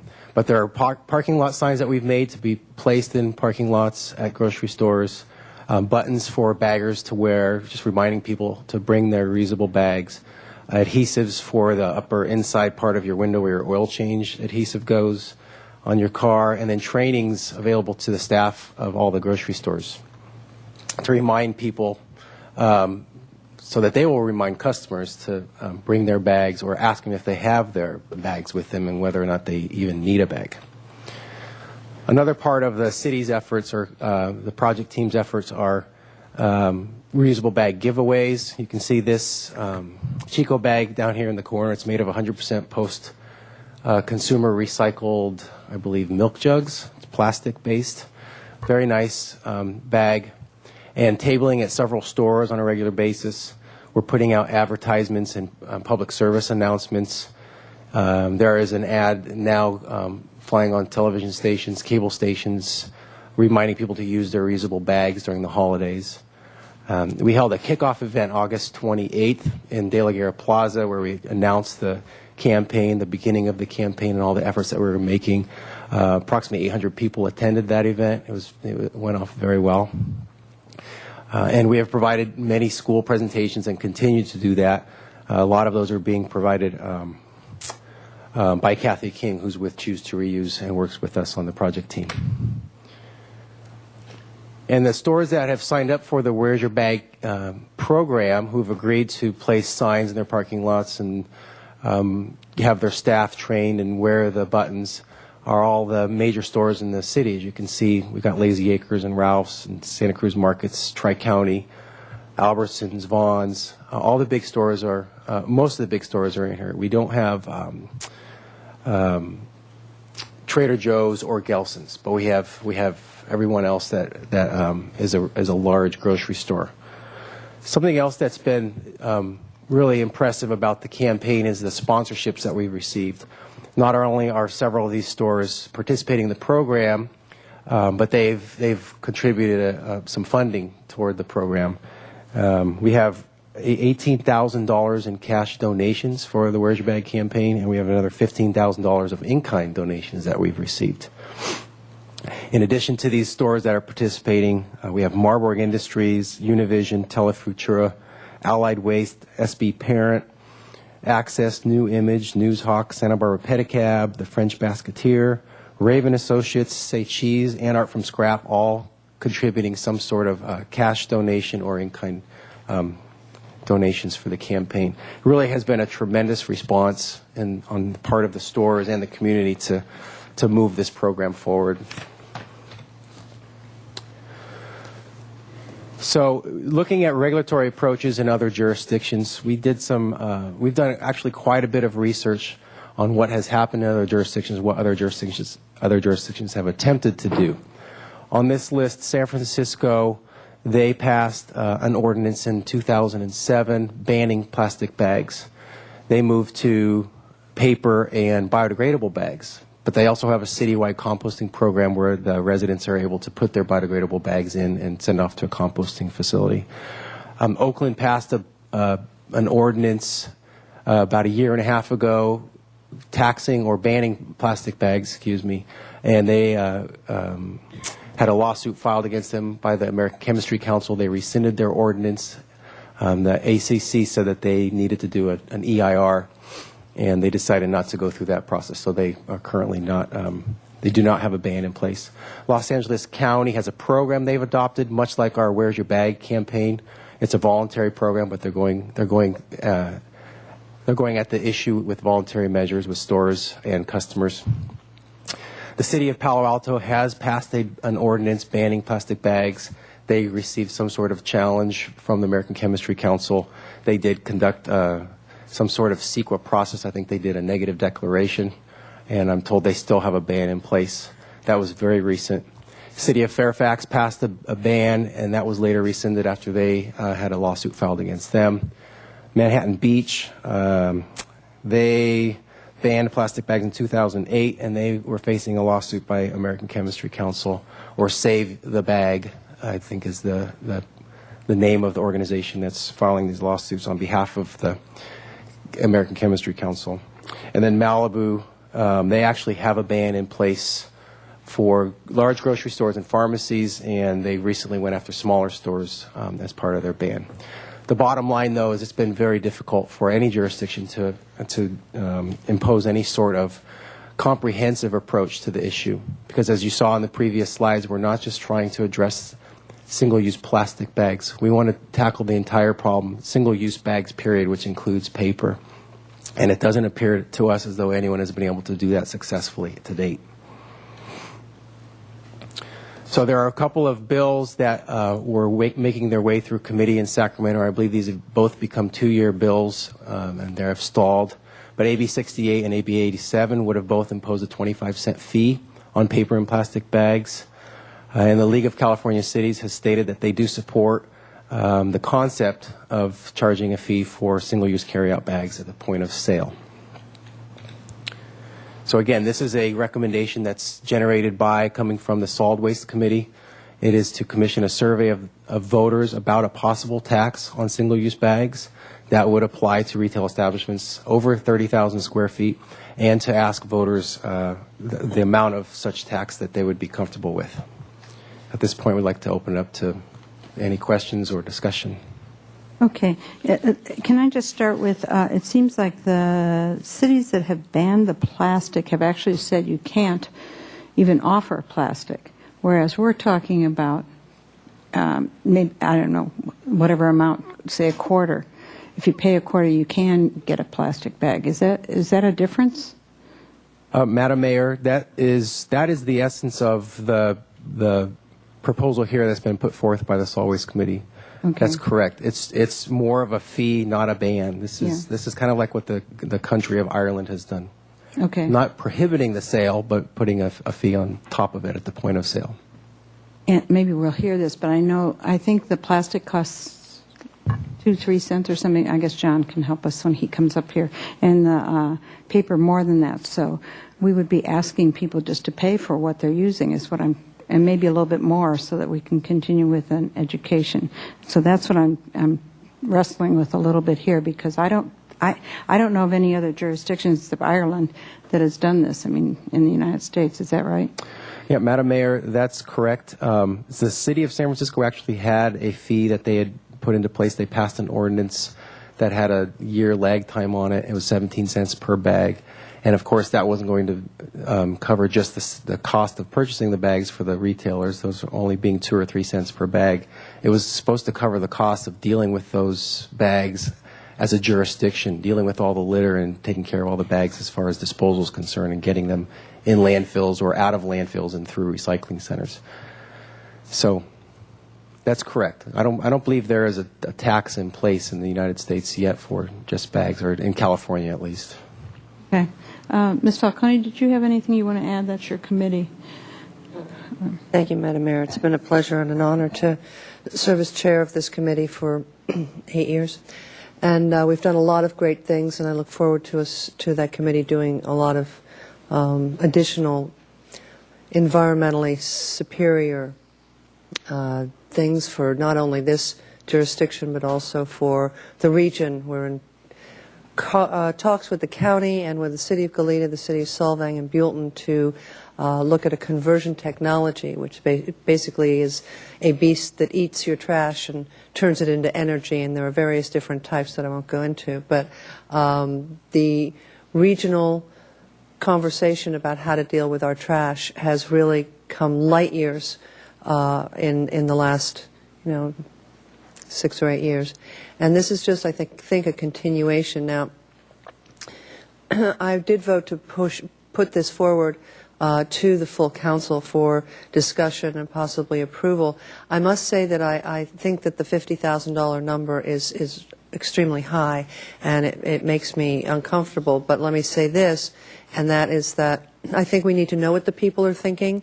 I think that if presented correctly, they will see past their own economic short-term, hopefully, conditions and see how this really inures to everybody's benefit into the future.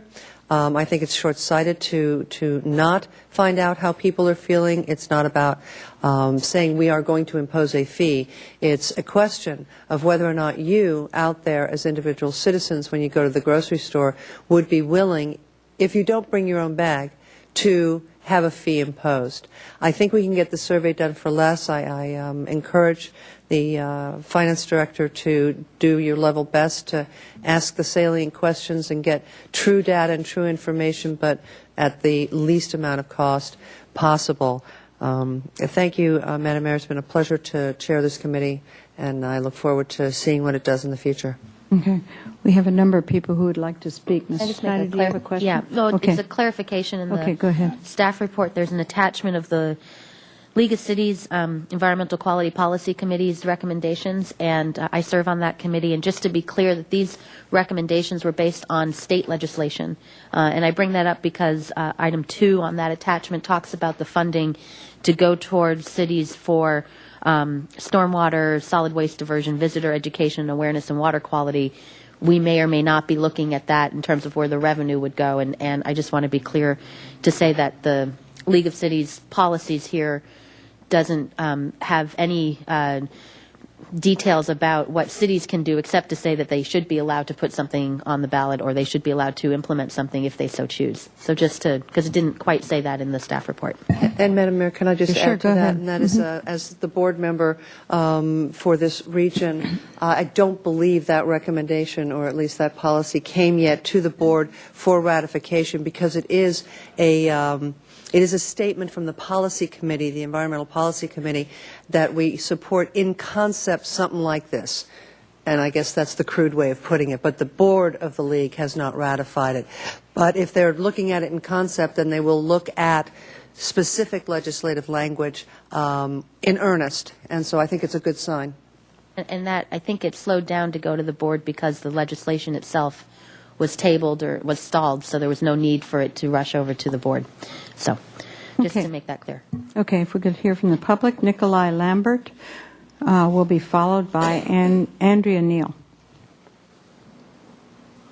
Madam Mayor, City Council, I would like to say that $50,000 is far too much to conduct a survey to find out if people want to pay an extra tax on what they already pay when they go grocery shopping for putting food on the table for their families. They sometimes are not able to get these reusable bags because they take buses, and that would be a big inconvenience, carrying multiple reusable bags at a time when the American people and everywhere are struggling economically. A tax of any kind just for grocery shopping is ludicrous in my opinion. Thank you. Thank you, Andrea Neal. Will be followed by Penny Owens.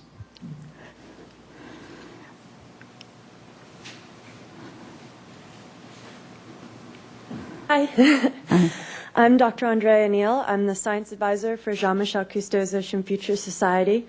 And I want to start by thanking all of you for doing such an amazing job in keeping our city to be such a great place to live. So, we are at a precipice for making positive change in our oceanic environments. To place Santa Barbara as a solid environmental leader on plastic bag or single-use bag legislation. Taxes on single-use bags in establishments of over 30,000 square feet and larger will produce significant revenue for our city, almost $2 to $7 million, which is a very large amount compared to the small amount of $50,000 to create this survey.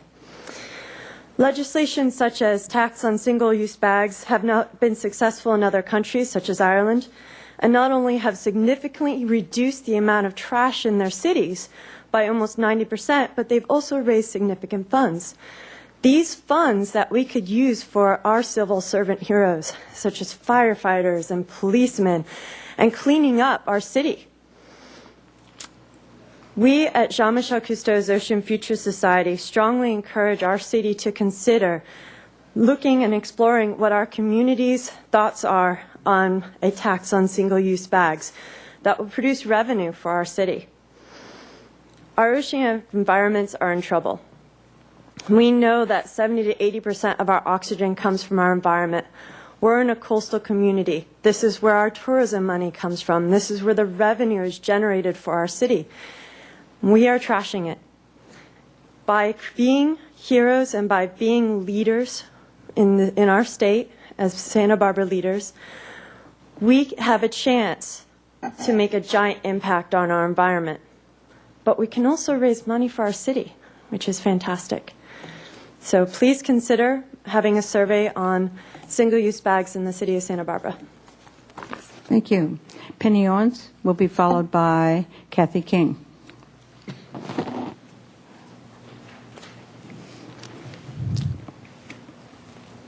Good afternoon, Madam Mayor and City Council. My name is Penny Owens with Santa Barbara Channel Keeper. I'm the education coordinator there. Channel Keeper has been advocating for the city to mandate a reduction in the use of disposable shopping bags through regulations for over a year. We've also partnered with the Environmental Services on the Where's Your Bag campaign. And while we are very pleased with the success of the education campaign efforts to date, we continue to maintain that these voluntary educational efforts must be complemented by some form of regulatory action that enables us to realize the substantial decrease in disposable bags that we need. In other countries, such as Ireland, fees have proven very successful in decreasing the number of disposable bags used. Channel Keeper supports the city's proposed poll to gauge the community's support for a tax and what they would be willing to pay for that tax. We also support looking at applying the tax to retail stores larger than 10,000 square feet rather than just 30,000 square feet in order to make sure that smaller grocers such as Trader Joe's are included. In the meantime, we urge Council to make the voluntary education program mandatory. This would be fairly easy to do since the Where's Your Bag team is already in place, and all we'd have to do is continue to monitor the stores. Only this time we'd have more substance behind it. We also urge you to direct staff to explore mandating percentage reductions in bag use over time, using information from the waste characterization study as a baseline, much as you have done with your recycling goals. Thank you for your time. Thank you. Kathy King, speaking for herself, will be followed by Sandy Latoon. Good afternoon, Madam Mayor, City Council. I first came before you 2.5 years ago to ask you to do something about styrofoam and plastic bags. While there has yet to be any legislative action, I'm grateful that you allowed a group of us to create the Where's Your Bag program. I'm a consultant on that program, but the views I'm expressing here today are my own as an individual. The Where's Your Bag program rolled out in August of this year and has seen some success. This is a voluntary program, and most of our local markets signed on, including, I have a news alert for you, Whole Foods, which didn't make it onto Stephen's slide, but we have Whole Foods has joined us, which is very exciting. The bag program features reminder signage to help consumers remember to bring their own bags when they shop, which when we did our minimal surveys, over 50% of the people said they intend to bring their bags, but they needed some help remembering. So that was really how we crafted that program as reminder signage. Tri-County Produce is so far our best case study. John Dixon has fully implemented the Where's Your Bag program and has seen more than a 30% increase in customers bringing their own bags in a very short period of time. We can accomplish those numbers citywide if you make this voluntary program mandatory. What I'm asking you to do is legislate the Where's Your Bag program. Then if you want to go ahead with the survey and potential ballot measure, I'm fine with that. But I think now is the time to act, and we have an opportunity here for a very simple ordinance, and you already have a group in place to manage it. The Where's Your Bag law would not impact consumers or stores with fees or inventory restrictions. It would also be immune, I think, to legal action by plastics industry lobbyists, because it's just legislating an education program. 2010 is the 40th anniversary of Earth Day, and Santa Barbara is the birthplace of Earth Day. To honor this milestone, I beg you to do something brave. We have a reputation as environmental leaders. Let's live up to it. The bag issue isn't the only answer to solving our pollution problem, but it's a step in the right direction, and it engages everyone because everybody goes to the market. Thank you for your time. Thanks, Kathy. Sandy Lejeune, followed by, or maybe it's Latoon, followed by Bonnie Raisin. And then the last speaker, oh no, not the last speaker, never mind. Thank you, Madam Mayor, members of the council. My name is Sandy Lejeune. I'm the chair of the Santa Barbara chapter of the Surfrider Foundation. Surfrider is a nonprofit environmental organization that works to protect the world's oceans, waves, and beaches through conservation, education, activism, and research. And I would like to echo Ms. King's comments that you take this a step further than the voluntary survey, which I think is a good idea, and I'm here in favor of to speak in favor of. But I think we need to, as a city, take a little bit more action if it's possible. We in Surfrider would actually support a ban on plastic bags if, single-use plastic and paper bags, if it were not to be immediately challenged by the industry that produces those bags, as we've heard seems to be the case. But given that, I think that an ordinance that supports the education effort that Ms. King and others have been working on in local stores would be a very good idea. We also in Surfrider would support the survey. We'd support anything that you can do that would give more teeth to getting these single-use items out of the hands of people. I think for us, that's the core issue. We clean the beaches regularly.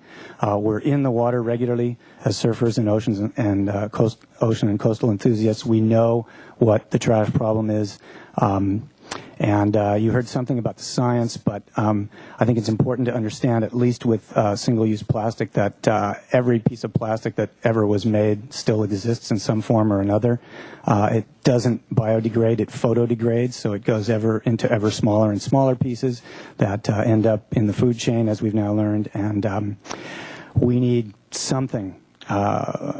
Leadership from you all on this, and we appreciate the work that has been done. Thank you to the solid waste folks and all those who have been working harder on this. Surfrider supports and has been a part of the bag giveaway days. We're going to be part of the one on Thursday, and we'll continue to do our part. But we ask you to do your part and put some teeth into this, please. Thank you very much. Thank you. Bonnie Raisin will be followed by John Dixon, will be the last speaker. No, next to last speaker, then Kellen DeForest. Good afternoon, Madam Mayor, and happy holidays and best wishes to everyone up there as we transition into 2010. I think education is a wonderful thing, and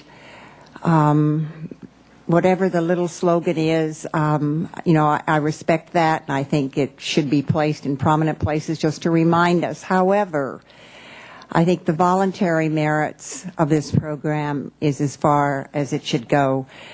Trader Joe's probably has been smart in leasing small spaces because they won't fall under the 30,000 square foot guideline. And they also have been very active since they've been in Santa Barbara in promoting a single use. I am not in favor, number one, of a $50,000 survey. I think that at this time is a little much. I'm also not in favor of a 25-cent tax for any reasons.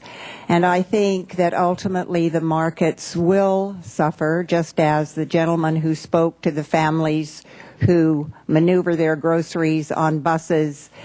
I'm not so sure that plastic bags and the brown bags are not reused. Speaking for myself, I'm very aware of reuse whenever possible.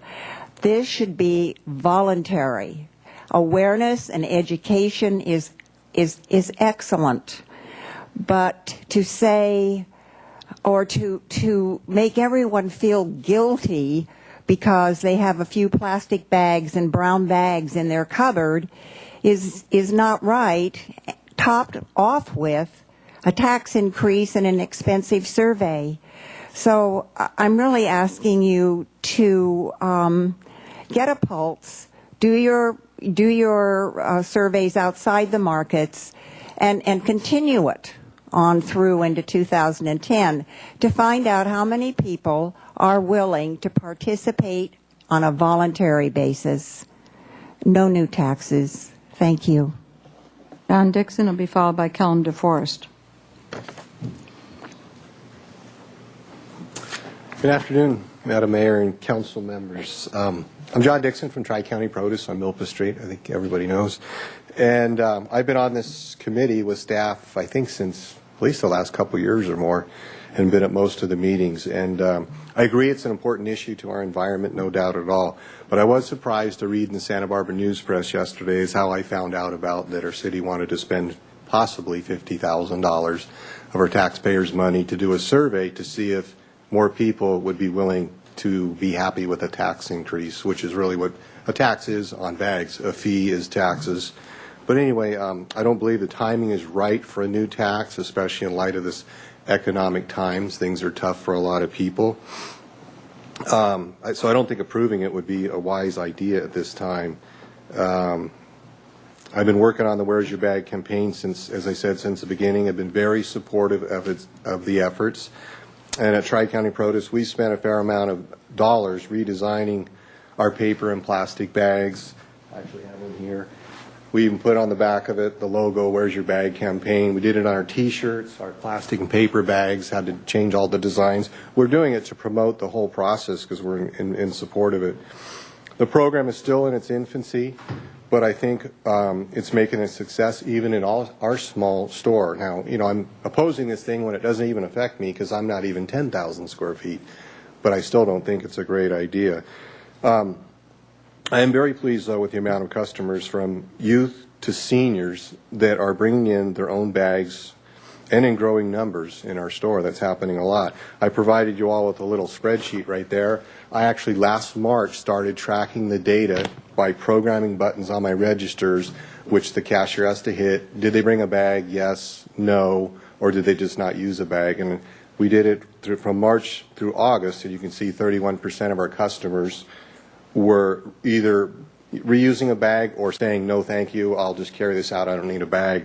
But since the August 28th Where's Your Bag campaign, you can see the numbers have slowly grown to, even in December, we're now at almost 36% of our customers are bringing in their own bags. So I don't know if I'm the only store doing this so far. I'm happy to keep providing the data, but it's showing that it's working even on a voluntary basis, and I just would support that. I think we need to push that even more, as some have said.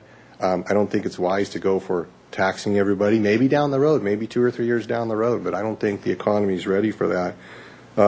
Overall, I believe we need to give further time to the education and outreach before any type of tax is being considered. And, in a few years, you won't even have to spend $50,000 to find out if people are willing to do this, because maybe in a few years, even in my store and other stores, 50, 60, 70% of the people maybe will bring in their own bags. And everybody will say, sure, we're willing to do this. And you don't have to spend money on surveys. I hope it becomes a state initiative and not just a city one, because you step over the line and you got grocery stores and county of Santa Barbara, and they're not dealing with it. But and the bags cost 3.5 to 4 cents for plastic and almost as much as 12 cents for paper without handles. A lot of customers ask us for handles like Trader Joe's. Those bags cost us over 20 cents for paper with handles. Wow. Okay. Thank you. Madam Mayor, I have a question. Okay. Mr. Dixon, Sure. first of all, I want to tell you that I appreciate your participation in this program. You've done really great work. I am surprised when you said that it's a surprise to you that this recommendation, because you were in the meeting that the Solid Waste Committee made this recommendation. What part of it's a surprise to you? Well, I'll have to be honest to you. It's possible that I wasn't paying attention at that particular moment. I do not remember hearing. It's an honest answer. I don't remember hearing that it was going to become the recommendation to spend $50,000 was going to. Oh, it's not. Remember, it's not a recommendation to pay $50,000. That's just the limit. Okay. The upward limit. We don't know how much it's going to cost. That's what really the headline surprised me in the article in News Press. That's the headline. We'll teach you to listen to headlines. That's it. Yeah, we don't have to spend that much. Thank you, Mr. Dixon. Okay. Thanks. I'm going to volunteer to write headlines in my retirement. I think I can spell things better and do better. There you go. Mr. DeForest. Thank you. Oh, I see it isn't 50,000. As always, don't read everything you read in the paper, especially the news press. The question is, why is a survey necessary? Wouldn't the requisite public hearings of any proposed city tax be sufficient notice to the public without the expense? Thank you. Thank you. Let me just answer that, or maybe Mr. Wiley or somebody might want to. The question is, why do we need to do a survey? And the answer from my point of view is just that this is considered a tax, even though I look at it as a cost of the bag that we're buying. But it's a tax, and therefore the people have to vote on it according to state law. So it's not up to us to vote on it, it's up to the people of Santa Barbara to vote on it. Therefore, we would like to know if the people of Santa Barbara are going to support it, and at what level. Are they going to support it at 5 cents, or are they going to support it at 25 cents, or not support it at all? And I don't know. So is that a fair, Mr. Wiley, description? Yes, Madam Mayor, really what we're talking about here in large part, although we haven't said it, I think is Prop 218 from 1996. And just to be real clear about something, the staff proposal is with respect to a possible city tax. And it would not be accurate, and to a large extent it's kind of misleading to call what the staff is suggesting here, or what the subcommittee or the committee suggested, a fee. The city charges fees when it provides someone with a service. The rec department charges fees, and we have building permit fees, but we're providing a service. We're not providing a service at a grocery store as a city, so it's not a fee. The suggestion here is a possible tax. It could be a general tax, it could be a special tax. That's possibly to be determined later. So as you mentioned, or in response to the question, under 218, any tax would have to be approved by the city voters. And though the city council could put a proposal on the ballot actually with one meeting with an election resolution, and that wouldn't even require any newspaper noticing. It would just be the standard Brown Act noticing of that meeting. So I think that's the one answer to the question. The other is, as you said, we're not untypical in this respect. Before cities put things on ballots nowadays, it really does pay to know whether there's going to be the appropriate level of support, particularly, for example, if the desire is to do a special tax, which requires a 2/3 approval. And incidentally, the courts have validated the use of public funds to get that information on a kind of a pre-decision basis, if you will, a pre-election basis. Okay, and then I just wanted to clarify one other thing, and we'll let City Council talk, but I think it was Nikolai, the first speaker, said that, and I truly understand that people don't want to be charged for the grocery bags. They're having a hard enough time paying for their groceries. I truly understand that. But my issue is customers who go into a grocery store are already paying for those bags. You're paying for them by having the groceries cost a little bit more so that the grocer can buy those bags to provide them to you. But it's kind of a hidden cost to you. You know, you don't know, and not deliberately hidden, but just that with the price of lettuce, you don't think, well, he's also going to be buying a bag for it. You know, the grocer is, but that's the truth. But you can, the reason we're talking about a tax on paper and plastic is that you should be able to save money by bringing your own cloth bags. And right now, you bring your own cloth bags, but some of the stores do give you a little bit of money. I think it's Lazy Acres gives you 15 cents every time you bring in a bag, but they don't all. So I do it because I like doing it. But the question is if it could be rewarded in other ways. In other words, it's going to cost you some money to use a plastic bag or to buy a plastic bag at the counter, at the checkout counter. Okay, so let's go to the council. It's Dale Francisco first.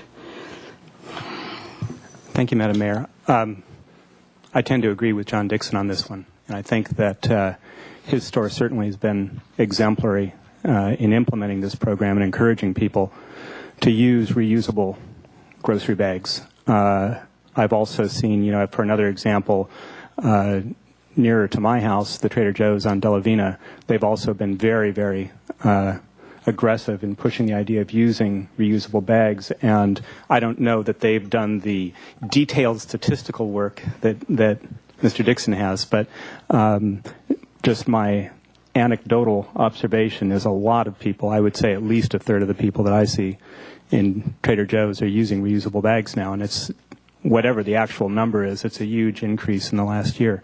So I think there is a lot of consciousness about this issue already. I believe there was also a lot of talk in recent months about fiscal conservatism and how necessary that is, especially in times like these. And here's one thing that fiscal conservatives don't do.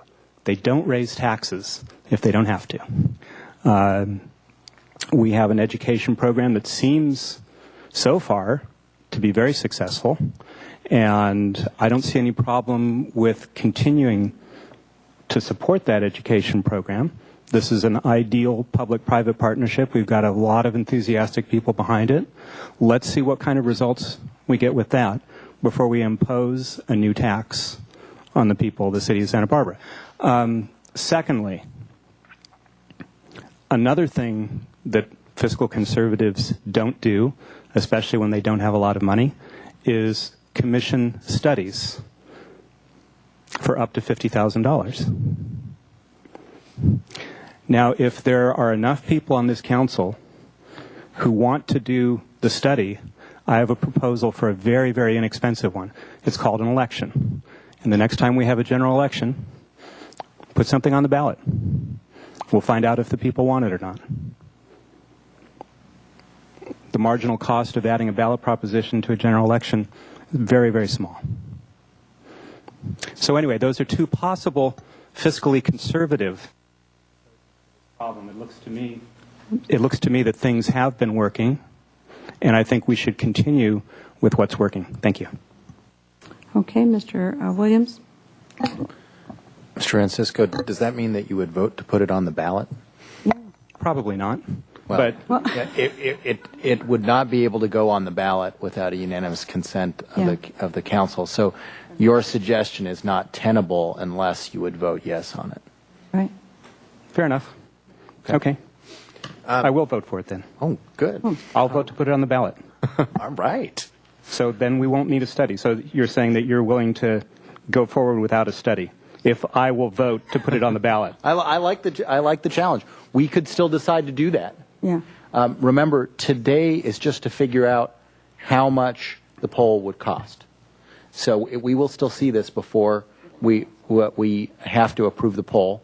And you and I could work on that together, because I actually completely agree with you that a poll is not necessary if we just put this on the ballot and see if people want it. Fine. Okay. But then we can accomplish this in a fiscally conservative way. I'm willing to put it to the vote of the people and give you some cover on this one. Thank you. I appreciate that. Wow. It's amazing what can be done if we work together. And I think I think we are going to need to get this recommendation through today, however, and the reason is just simply because that we at least should look and see how much this costs. So just so that people know, what we're approving today is not a $50,000 poll. It's not a tax. What we're approving today is finding out how much a poll would cost and see what the form of it would be, to see if voters would be supportive of a tax on single-use bags. So I really want to make that clear, because this has to come back to council if this ends up being more than the city administrator's purview is on price. I think the city administrator, you can approve up to what dollar figure if the poll is under. Although I can approve up to $25,000, I wouldn't be inclined to do the approval of the council. So that's my point. Good my point answer. was, according to our own city rules, if the price ended up being more than $25,000, it would have to come back to us anyway. And it looks like Jim Armstrong's going to bring it back to us, even if it's only 15 or 20,000, rather than just approve it with his own authority. So I really hope that we'll debate about what's in front of us instead of things that would be farther down the line. However, I do think that looking at this issue is important, and I think it's important from a couple different reasons. Number one, our imperative on our solid waste strategy is to prevent the need to build a new landfill. Right. Right? Because that would cost us, number one, ungodly amounts of money, and number two, it would be very difficult to site, because nobody wants a landfill near their house, right? We just came back with the last waste characterization study a couple months back that said that film plastic is 2% by weight of our waste. And every time we have a solid waste matter, I always go into this sermon about what's our limiting factor is not actually weight, it's volume. Film plastic is very light. So if film plastic accounts for 2% of our weight, it must account for much larger amount of our volume, and therefore be a significant limiting factor on the size of our landfill. And so we have to look about this in cost in the long term as well, because the cost of opening a new landfill is a lot of money. This is happening at the same time that the state is taking away massive funds that pay for, guess what, grocery store recycling programs. And so grocery stores, all across the state are going to have less of an ability to recycle after this last state budget. And so we have to look at this issue in a more substantive way. The second reason to look at this is reduction of airborne and marine trash, I think, which is well documented by Dr. Neal. And the third reason is because what we're really doing is, depending on the size of the tax, we're really recovering what we actually have to spend. According to some very good data, the life cycle disposal costs for government to deal with these plastic bags is 17 cents a bag. 17 cents a bag. That means if our amount is 17 cents or less, we're just recovering the amount that it's already costing us. The second, I guess my last one is this May and June, we're going to be back here, and we're going to be looking at possible heavy cuts to public services, right? We're going to be looking at whether we can maintain your parks, whether we can protect you with adequate number of police officers, whether we have adequate fire protection, and how we're going to have the money to do that. And to me, a voluntary tax, meaning one that somebody can avoid, I guess I would call it an avoidable tax, that's a tax that somebody can avoid by bringing their own bags with them, is the least bad solution to some of the fiscal dilemmas that we are in. And I think the last thing is, we already have some, a sense of where this is, and part of the reason for the survey would be to pinpoint exactly what people are amenable to. According to the data that Dr. Neal put together, there's pretty high support for a fee that's, 15 cents or less. And then somewhere between that and like 25 cents, people start going, that's too much. We don't know where that point is, but we have at least a sense that point exists, and it might be a good thing for the city to take a look at. So I support the recommendation.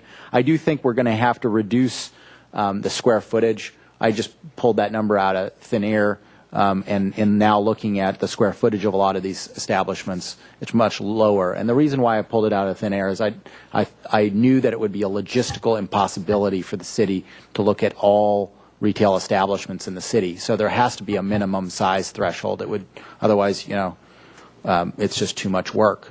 So I would suggest that we're going to need to reduce that to 20,000, 15,000. I don't know, but I would say that by the time it's brought back to us, staff should have a recommendation on what the threshold size is.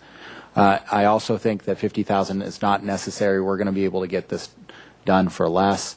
So let's look at that amount when it comes back. Okay, Ms. Schneider. Thank you. Thank you all for coming.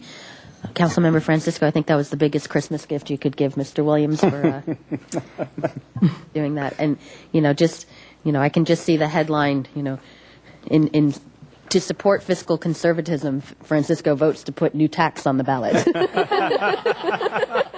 There you go. So be careful what you read. Make sure you read the full report. That's my point. Just to be clear, the amount of money we're talking about is being paid for through the Environmental Services Division, not the general fund. Yes. And not to say that it's not money. It is money, but I know that's the general fund when people are concerned about mostly. And I do think 50,000 is way too high as well. So somehow, maybe there are options. This is what you can get for 20,000. This is what you can get for 30,000, something like that. When we did Measure G a couple years ago, which was the continuation of the telecommunications utility tax, because we needed to update it back from the 1970s in order to keep what we already had, we actually reduced the percentage amount on the telecommunications utility tax, but were able to lengthen the time it was implemented. We also did a survey because we needed to hear from the public about what was important to them, and that helped us give the right information and help us craft an ordinance or a ballot initiative that people would understand, and thankfully it was successful. And I could tell you in this past couple of years, looking at the budget, if we didn't have that funding for both our streets division and our general fund, that we'd be in much worse, case scenario than we are now. That wasn't a new tax; it was a continuation. So obviously the issues are a little different. So we did do that, and it did take a required 7-vote unanimous vote because it wasn't. It was on 2008, which was not a regularly scheduled municipal election. So if we're looking at 2010. We're also looking at a new council next year, so we got Francisco's vote, but we don't know about 3 other people, right, that are coming on board. And so that is still something that I think, for those several reasons, just to get the information, and that's all we're asking for now. We're not expending any funds today. We're just asking for a report to come back about what the options are, and then to figure out what best strategically we can do to move forward. If we wanted to wait to put something on the ballot until 2011, when there's a regular municipal election, then that wouldn't need the full 7 votes. But I think the people who are interested in this have a sense of urgency about it. So those are all options. And I think that's really what we're asking for, is just to find out what the options are. And when this comes back, the new council will be able to decide if they want to move forward with this one particular option. So I have no problem voting today just to get us information so we can make a qualified decision when this comes back. But I will give the feedback that something that's $50,000 does seem a bit steep. So thank you for that. Okay, Ms. Falcone. Okay. It's my last substantive meeting, so I'm going to just go for it. I'm not going to speak government ease, legal ease, or political ease. Today, this is what we are asking to do, and that's it.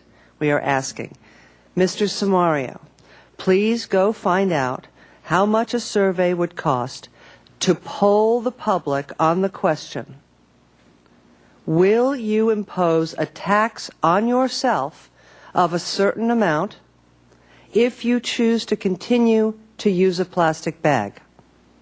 That's the question. Now, we don't know the answer to the question. Maybe the answer is flat, no. I want to continue to use a plastic bag and you can't make me pay for it. However, the answer may be yes, but at a certain price point. But that's the question, and that's all we're doing. Mr. Samario, go please find out how much a survey to ask that question would cost, period.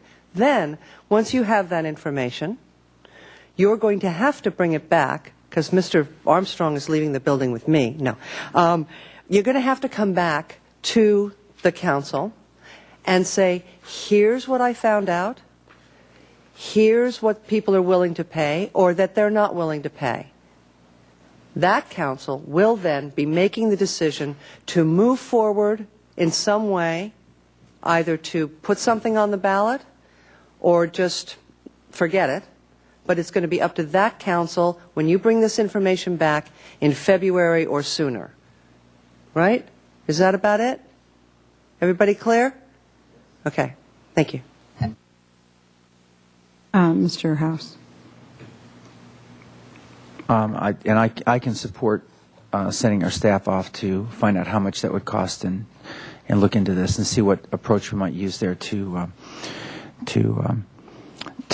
hear from the constituents their level of interest in this. And I think we would find that out through a survey of some sort. And I think we do need to keep the costs down. It doesn't need to be gold-plated. We just need to really get a sense of it and see if we're on the right track. I think the more substantive questions for me are,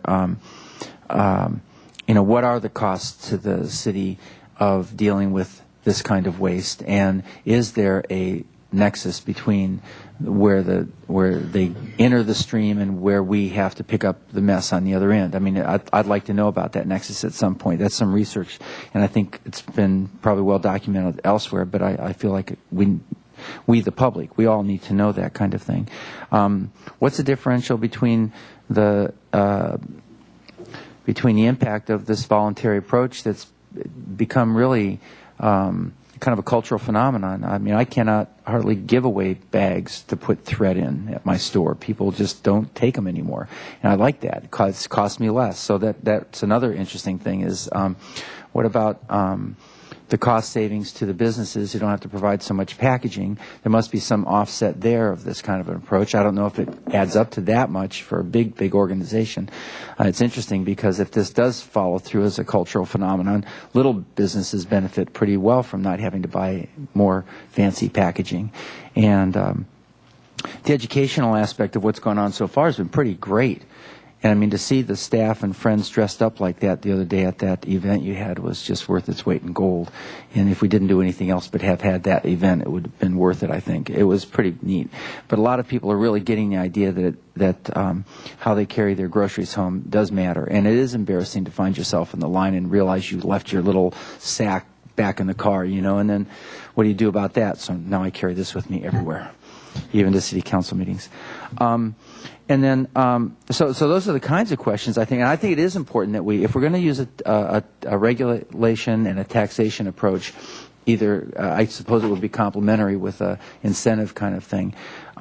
that there be some real nexus between the cost that we're bearing as a city and the tax, so that we are able to utilize those funds in a way that helps to relieve those costs that are on the backs of the constituents anyway, because we're using their money to provide those services.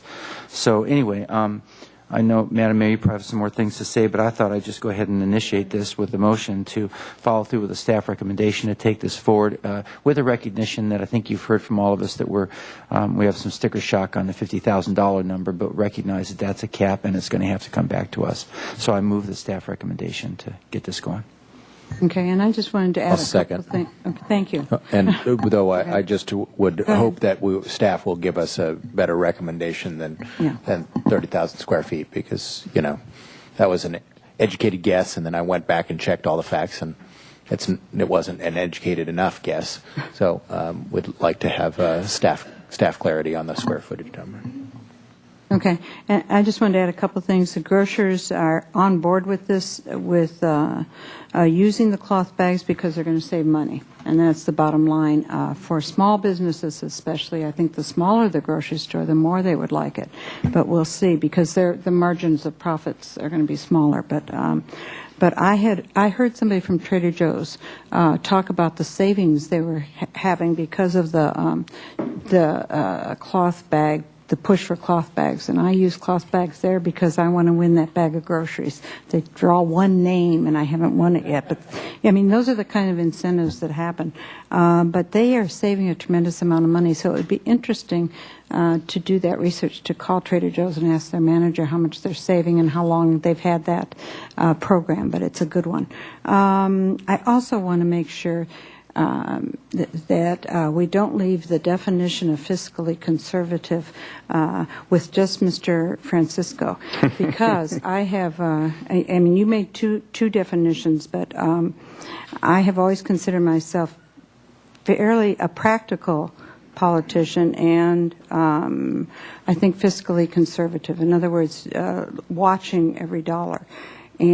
But what I'm not is short-sighted. I think it's very short-sighted and reckless to not know ahead of time of putting something on a ballot as to at what level or is it going to pass. If you just throw things on the ballot that aren't going to pass, it costs the city a lot of money to run an election, especially in an off year. So I think it's short-sighted and reckless to do that. So I'm not saying that we'll do that, but I am saying that I think being fiscally conservative has to do with every aspect of what you're voting on. So it is, I think in this case, I think the people may be more ready to vote for this than we think. But that's just my instinct. I don't really know that. So it's going to be interesting to find out what will happen with the telephone survey and then and see when it is that we should put it on the ballot. And the best thing that could happen is that the state passes something, but it seems to be stalled. So, and I agree with Mr.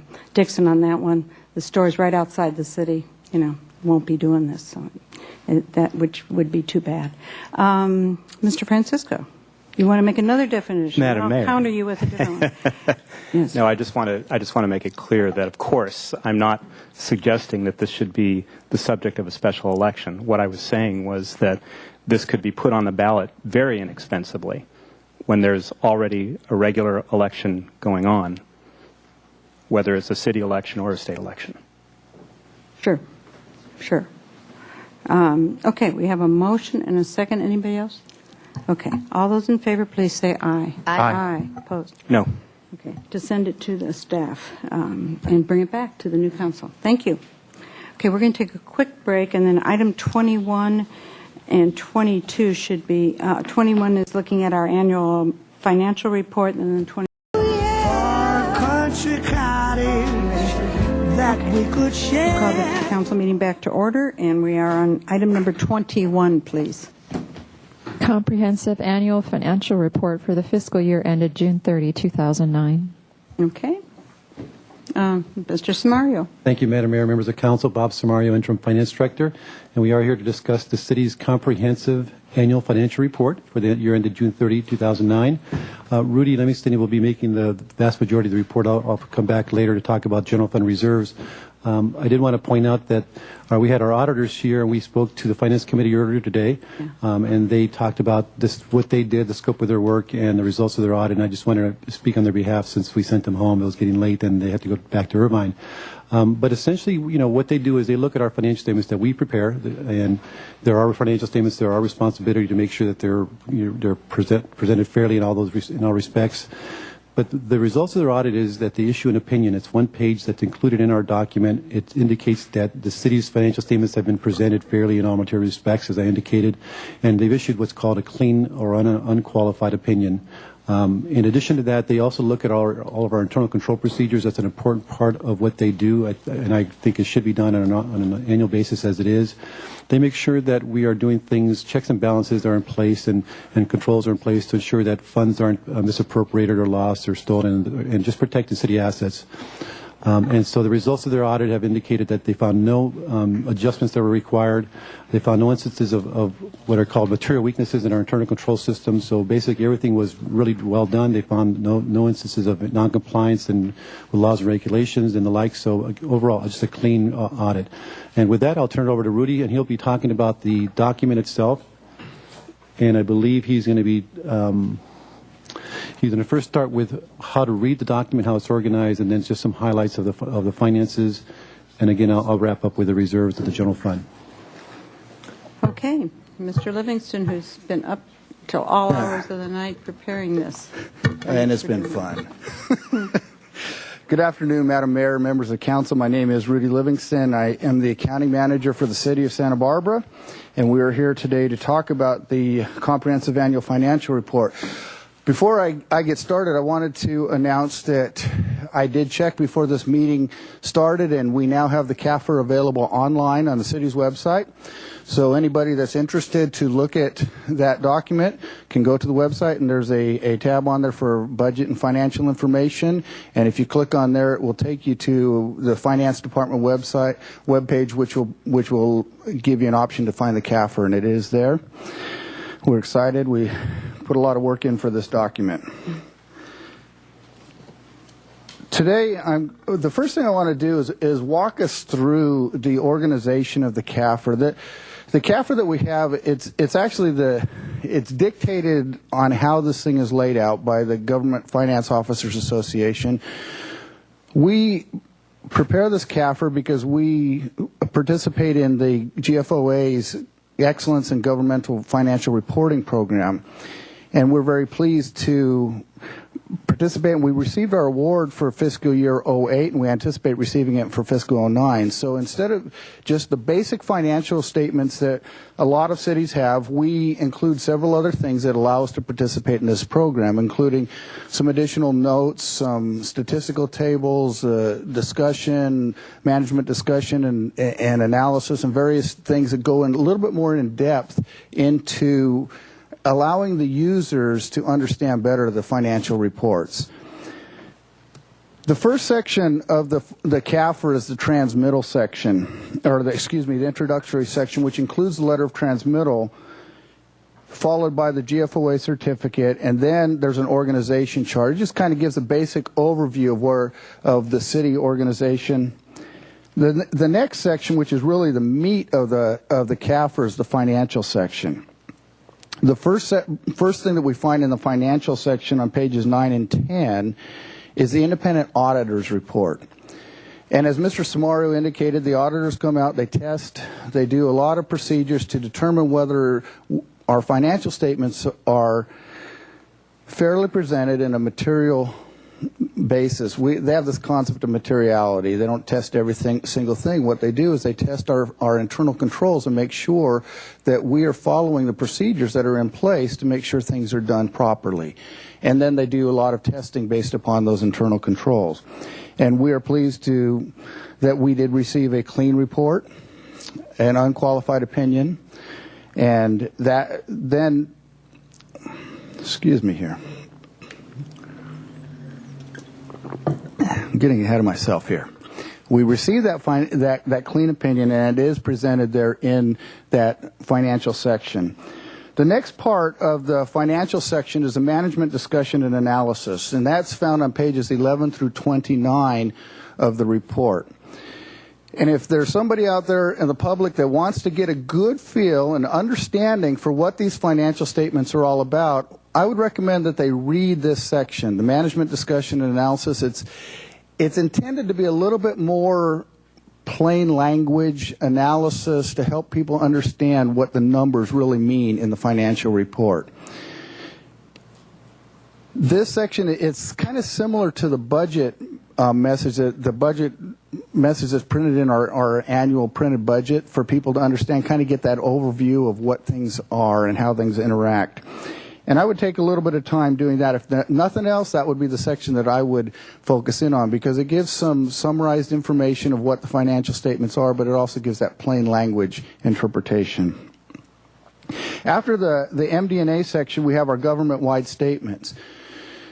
As part of the implementation of GASB 34, which is the Government Accounting Standards Board statement number 34 that we implemented several years ago, we're required to have government-wide statements.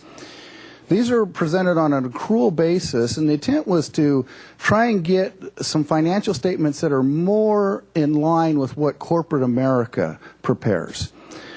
On our traditional governmental statements, we don't include long-term assets and liabilities, and that's one of the major differences on these government-wide statements. We include the capital assets on there. We include our bonds, our COPs, all of our long-term debt is included in there.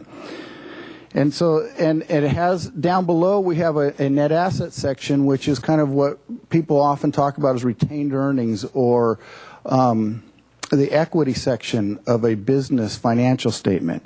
And so these government-wide statements that we have that are presented on pages 30 and 31 of the CAFR report attempt to get us to that more in line with what corporate America does. On pages 32 through 43, we have our traditional fund financial statements, and this is in the traditional format. And we'll go through this briefly in a few minutes and look at the actual statements, but it presents the financial information by fund within the government entity, by governmental funds and also by business type funds. We have, following the fund financial statements, we have the notes to the financial statements, and the notes are absolutely critical to be able to fully understand and interpret the financial information that's presented in the statements. And it provides some additional insight and discussion about various things that are presented in those statements. It talks about accounting policies. It provides information on liabilities that the city has and various activities that are going on within the city. Following the statements following the notes, we have the required supplementary information on pages 81 through 86, and this is where we find some information on budget to actual revenues and expenditures for the governmental funds. Following the required supplementary information, we actually have combining and individual fund statements, and what this statement does is it takes all of the smaller governmental activities, the special revenue funds, the capital projects funds, various governmental funds that we have within the city, and combines them on one statement, so we can see for each one of those funds, we can see in the activity on a balance sheet and also on the revenues and expenditures of each one of those funds.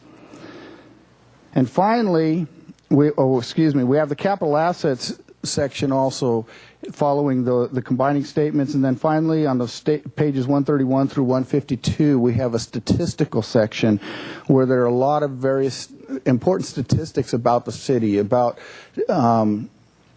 various things, including who our major employers are, what our tax burden is for the people in the city and the county, for our debt service, and where we are in various areas such as that.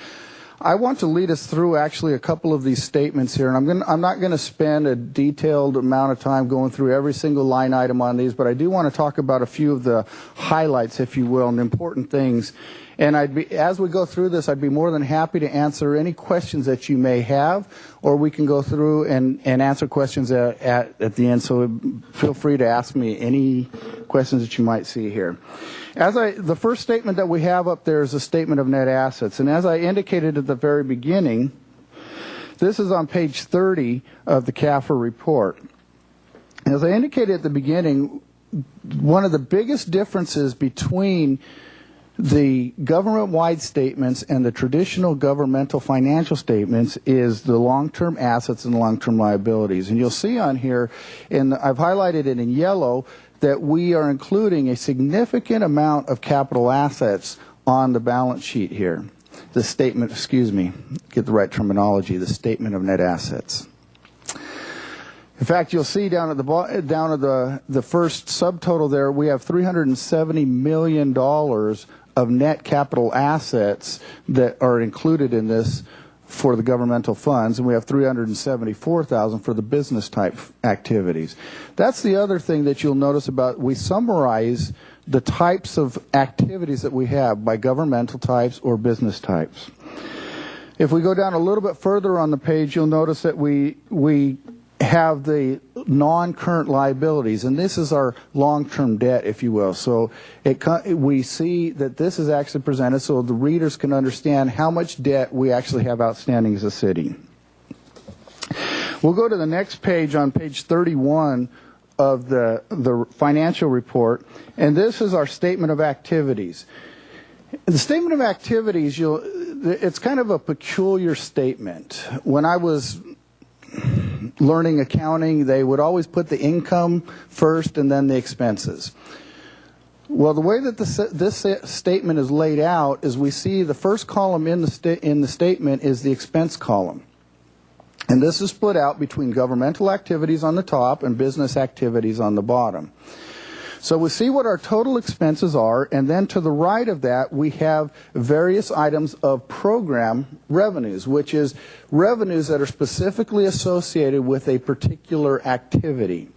And then we come across to the fourth column there, which is, it says governmental activities. That is, for the governmental funds, is the net subsidy that is provided by the general government for those activities. And you'll see that the city of Santa Barbara general government is subsidizing $88.6 million for those activities. Now, those things are paid for by the taxes and the other revenues that are down at the bottom. If you follow that down, that same column down, those items are down there at the bottom. We have $105 million of total other taxes and other revenues. So we end up with a change in net assets of $16.7 million in the governmental funds. Now, this includes the general fund, it includes the RDA, it includes all of the governmental type funds. And this is what we would expect. A general governmental model would be heavily subsidizing the activities. And this is perfectly what we expect. And down in the business side of things, we look, it's the same layout, but we look over to the right-hand column and we see that there is no net subsidy for the business type activities, but there's actually $1 million of actual revenues over expenditures. And that is in keeping with the idea that the business type activities are supposed to be self-supporting.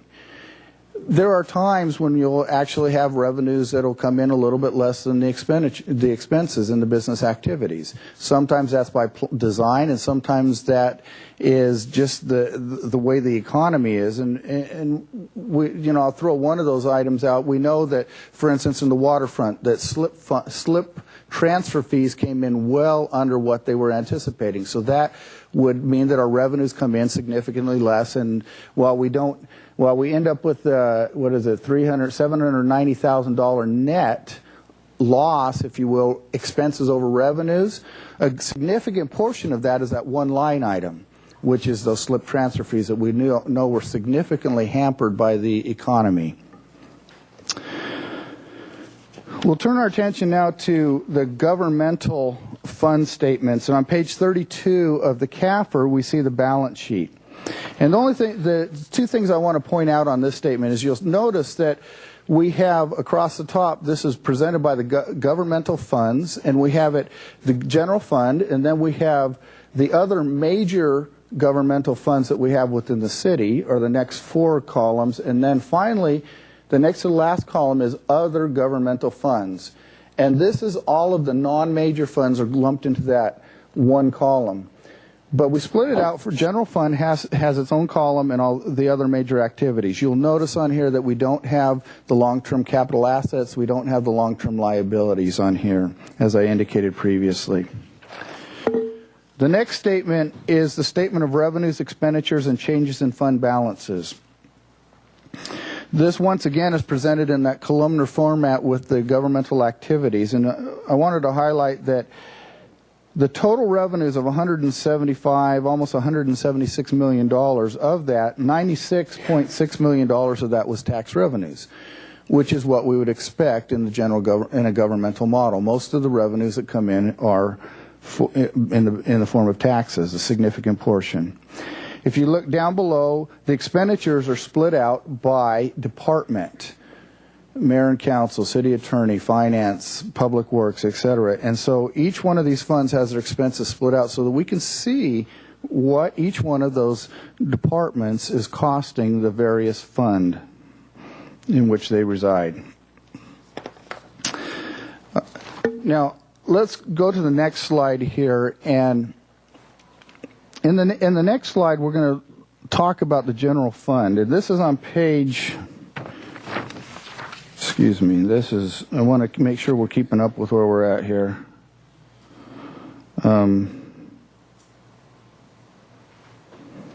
It's a supplement, Rudy. There's no page It's in the number. RSI. Oh, it's because I printed it out. This is after the notes. I didn't write down the page number. I'm sorry. It's in the required supplementary information on page 81, I believe. Yeah, it's page 81 of the report. I apologize for that.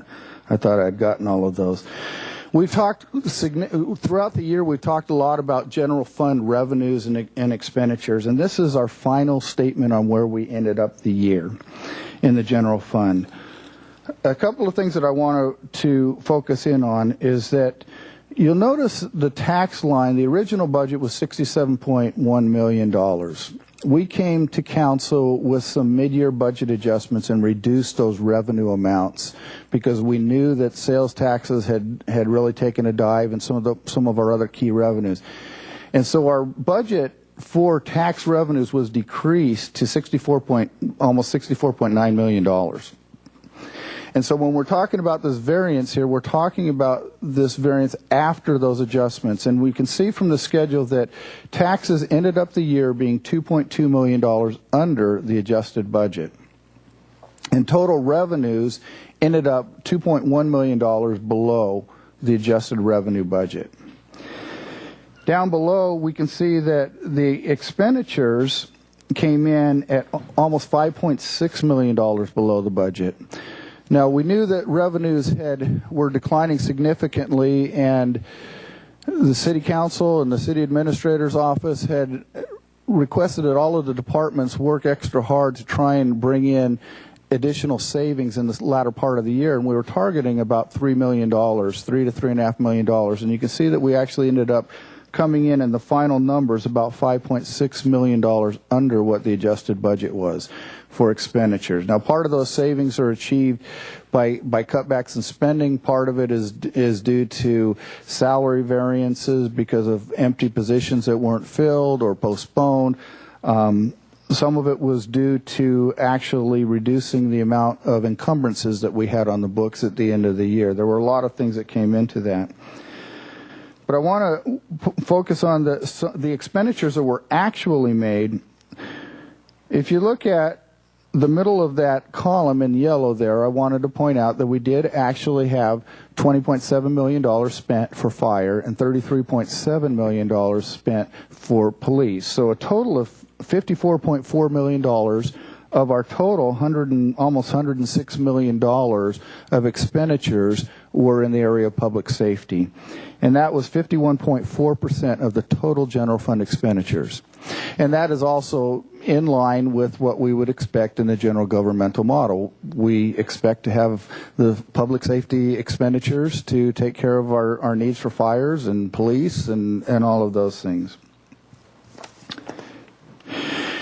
That is all of the comments that I wanted to make specifically on the statements themselves. And I wanted to address a couple of our footnotes. If there are any questions, I'd be more than happy to answer those right now before we move on to the notes. Okay, Mr. House has a question. Yes, Mr. Livingston, if you go back to the previous, not the last slide, but the one prior to that. It's called Statement of Revenues, Expenditures, and Changes in Fund Balances. The one on the government, this one here on the governmental funds? Yes. And that's the one. When I looked at the, I want to be sure I kind of understand this. It looks like revenues and expenditures are close to even Steven there, the way the 175,983,000, and then down below for expenditures 175,814,000, and there was a starting fund balance at the beginning of the fiscal year that had been 146.5 million, and at the end 149.9 million. That is correct. And so I want to see if I understand, because we talk about reserves, we talk about all that in terms of the fiscal health of and the resilience of the organization. So we started with $146.5 million. We spent 175.8, and we got in 175.9. At the end of the day, we were a little bit close to where we started. I mean, we're just a little bit ahead of where we started at the end. Is that the way I mean, just putting it in common, everyday layperson's terms. We started at one level, we brought in so much, spent so much, and at the end we were pretty much where we started, but just a little bit ahead on this schedule you're showing us. That's correct, and that's all of the governmental funds, general fund and capital funds, the CDBG, RDA, all of the various governmental funds. That's all exactly, in one big basket. That's correct. Everything. That's correct. I mean, it's not the same thing as operating reserves or anything like that, but that's just like the ins and the outs of it in the grossest terms. That's correct. And actually, I wanted to point out that Mr. Samaro is actually going to take us through the changes in reserves at the end of the presentation today, so that ought to help us to be able to see that a little clearer too. All right, great. Thank you. That helps me a little bit. Yes. Thanks. Okay. Anybody else? Okay, go ahead. Okay, I wanted to talk about a couple of footnotes that we have here. On page 70 of the CAFR, we have a footnote that deals with our retirement plan. And I wanted to make a couple of notes on this here.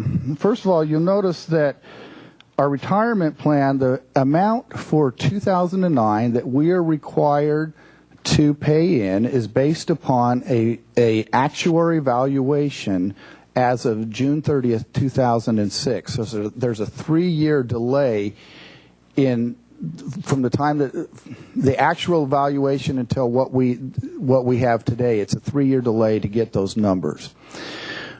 We are told by PERS, based upon their actuarial valuations, what we need to pay in each and every payday for our employees that are covered by the plan. We have 3 different plans. One is for the miscellaneous employees, which is the bulk of our employees. We have one for the safety fire plan. We also have one for the police. 3 separate plans, but we are told by PERS, based upon their actuarial valuations, what we have to contribute, and the city contributes exactly what we are supposed to contribute every single pay period. And I say that because I'm going to take you through a couple of numbers here, and one of those numbers is that we actually have an unfunded liability in our pension plan. But that's not due to negligence or anything. It's due to the assets and the liabilities of the plan. And so I want to keep that in mind here. If you look at the bottom line, for the miscellaneous plan, where Jill's got that, we can see that based upon the actuarial liability, the city has a total amount due for pension obligations of $278.9 million. Now, this is not 1 year. This is a cumulative projection of every single employee. They're going to be retiring, some this year, some next year, some 20 years from now. They figure out what this amount is to pay for our contractual obligations to those future employees. We today, as of June 30th, 2009, based upon that 06 number, we have assets in our plan of $218 million. And so we have an unfunded liability of $60.7 million at June 30th, 2009, which is we are funded 78.2% of our total accrued liability. Now, PERS, I mentioned that they do an actuarial valuation every single year, and it's 3 years in arrear. What PERS does is they have some smoothing methods in their set up in our plan, so that when we have fluctuations in asset values up or down, it doesn't hit us all in 1 year. So, for instance, when we have liabilities going down 20%, or excuse me, the investments going down 20% in 1 year, we're not necessarily going to have a 20% increase in the cost of our pension liability. However, this thing, it is smooth, and so when the assets go down or liabilities continue to go up, it affects the amount that we're going to have to pay in future years. And I will mention this primarily because that's a 2006 valuation. We know over the last 2 years there's been a roller coaster ride in the stock market, and we can expect that come in 2 years from now, once those numbers are figured into the actual evaluation, it might significantly change this picture. But for now, this is where it was as of June 30th. One of the numbers that's important to look at is the number on the far right-hand column, which is the amount of the unfunded liability as a percent of our covered payroll. This is somewhat of a volatility index. And so we know that we have about $60 million unfunded, but we have $46 million of payroll that's covered by this, and so it's 129% of our liability. If you go down to the safety plans, you'll notice that those numbers go up significantly higher. And the reason for that is that we have significantly less employees covered, and so our base number of the liability versus the actual number of employees, the actual amount of payroll, it's much more volatile because there's a smaller number in there. And so it's not spread out over so many employees. Did you want to say anything more about that, Bob? Okay. Well, this is a tough one to understand here, these footnotes. I always love these pension footnotes. So anyways, if there are any questions, I'd be happy to answer those if you have the questions specific about this, but I hopefully that makes sense. Your House has a question on the Schneider. So just in rough terms, we're $100 and some million in unfunded liabilities, but the other hand, we've got about 80%. We're about 80% funded, would be another way of saying it. And the gap is due to the earnings or lack thereof on the investments made by whomever makes those investment decisions and whatever. But that shows their performance in terms of investing the money that we've given them on a weekly basis. Yeah, and basically that's basically correct, Jim. Well, but it's on both sides. It's also on the liability side where there have been enhanced benefits granted, or if you give pay raises that exceed the actuarial assumptions that PERS made in prior years. And that's the 3-year gap is what you're addressing there? Yeah. Because you're, okay. Because if you look at the accrued liability, you'll see it went up fairly dramatically in one, and of course with the miscellaneous, there was a benefit enhancement that the employees are paying for, but that shows up in that accrued liability, and in the safety plans, the benefit enhancement hit earlier than that, but then if you gave pay adjustments in excess of what they had assumed, then they have to increase the accrued liability. And is part of that statewide phenomenon, or is it all local? Yeah, I think the biggest thing that's caused this, though, is that the terrible investment returns that PERS has had really since 2000. They did okay in 2002, 2003, 2004, but there was the big dip after the dot-com crash, and they've never fully recovered from that. And then, of course, what Mr. Livingston referred to is we're going to get another hit with the hit with the 2008 reduction in the stock market. Mm-hmm. Great. And Mr. Samari, you were about to say something there. No, I just wanted to mention, as Mr. Armstrong indicated, that in 2 years from now, we're going to see these numbers, and you're going to see that those numbers are going to be substantially different. You're going to see that the funded status will likely be, less because the asset number will have gone down. It'll be reflected in the most recent, or since 2008, the investment losses that PERS has experienced will be reflected later on in subsequent financial statements in that funded status column. When you say the investment losses, now that is a statewide phenomenon affecting all the jurisdictions. That is correct. So what? Let me just take it one step further, if I may. So, at what point do we anticipate some improvement in those numbers? I mean, right now we're anticipating that because of the current situation we're seeing, and there might be an upturn at some point. But what are we looking forward to?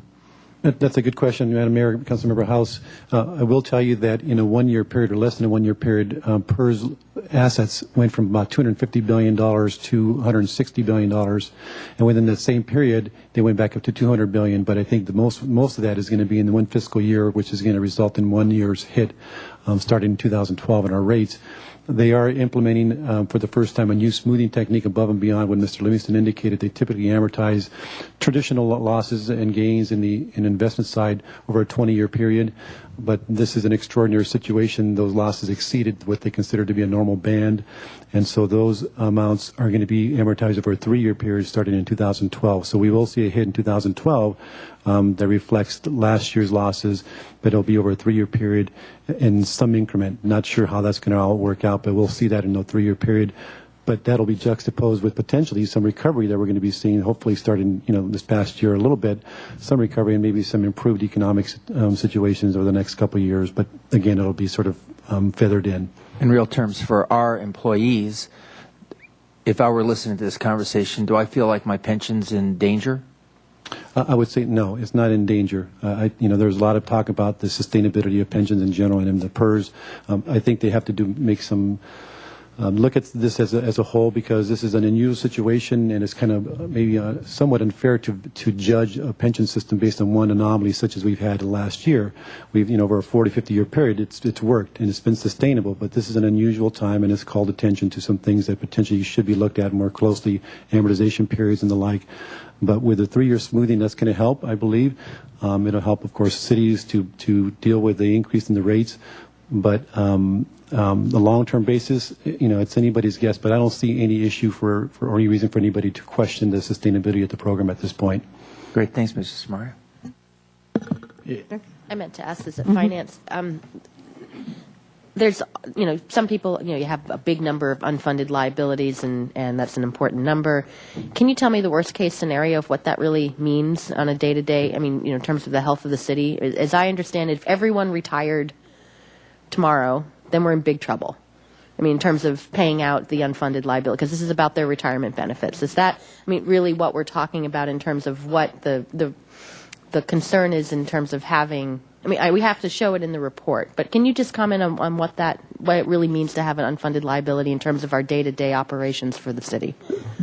Good question, complicated question. If everybody were retired today, they wouldn't be paid at a level that we're assuming they're going to be paid under these numbers, because if they assume that they retire today, they may be 35 years old, and these numbers assume they're going to retire age 55 or 60 and will have been with the city X number of years and have received a certain amount of pay increases over that time period. So it's a tough question. That's not a realistic assumption, because that just won't happen first, and then if it did, these numbers would be substantially lower in terms of the liability side.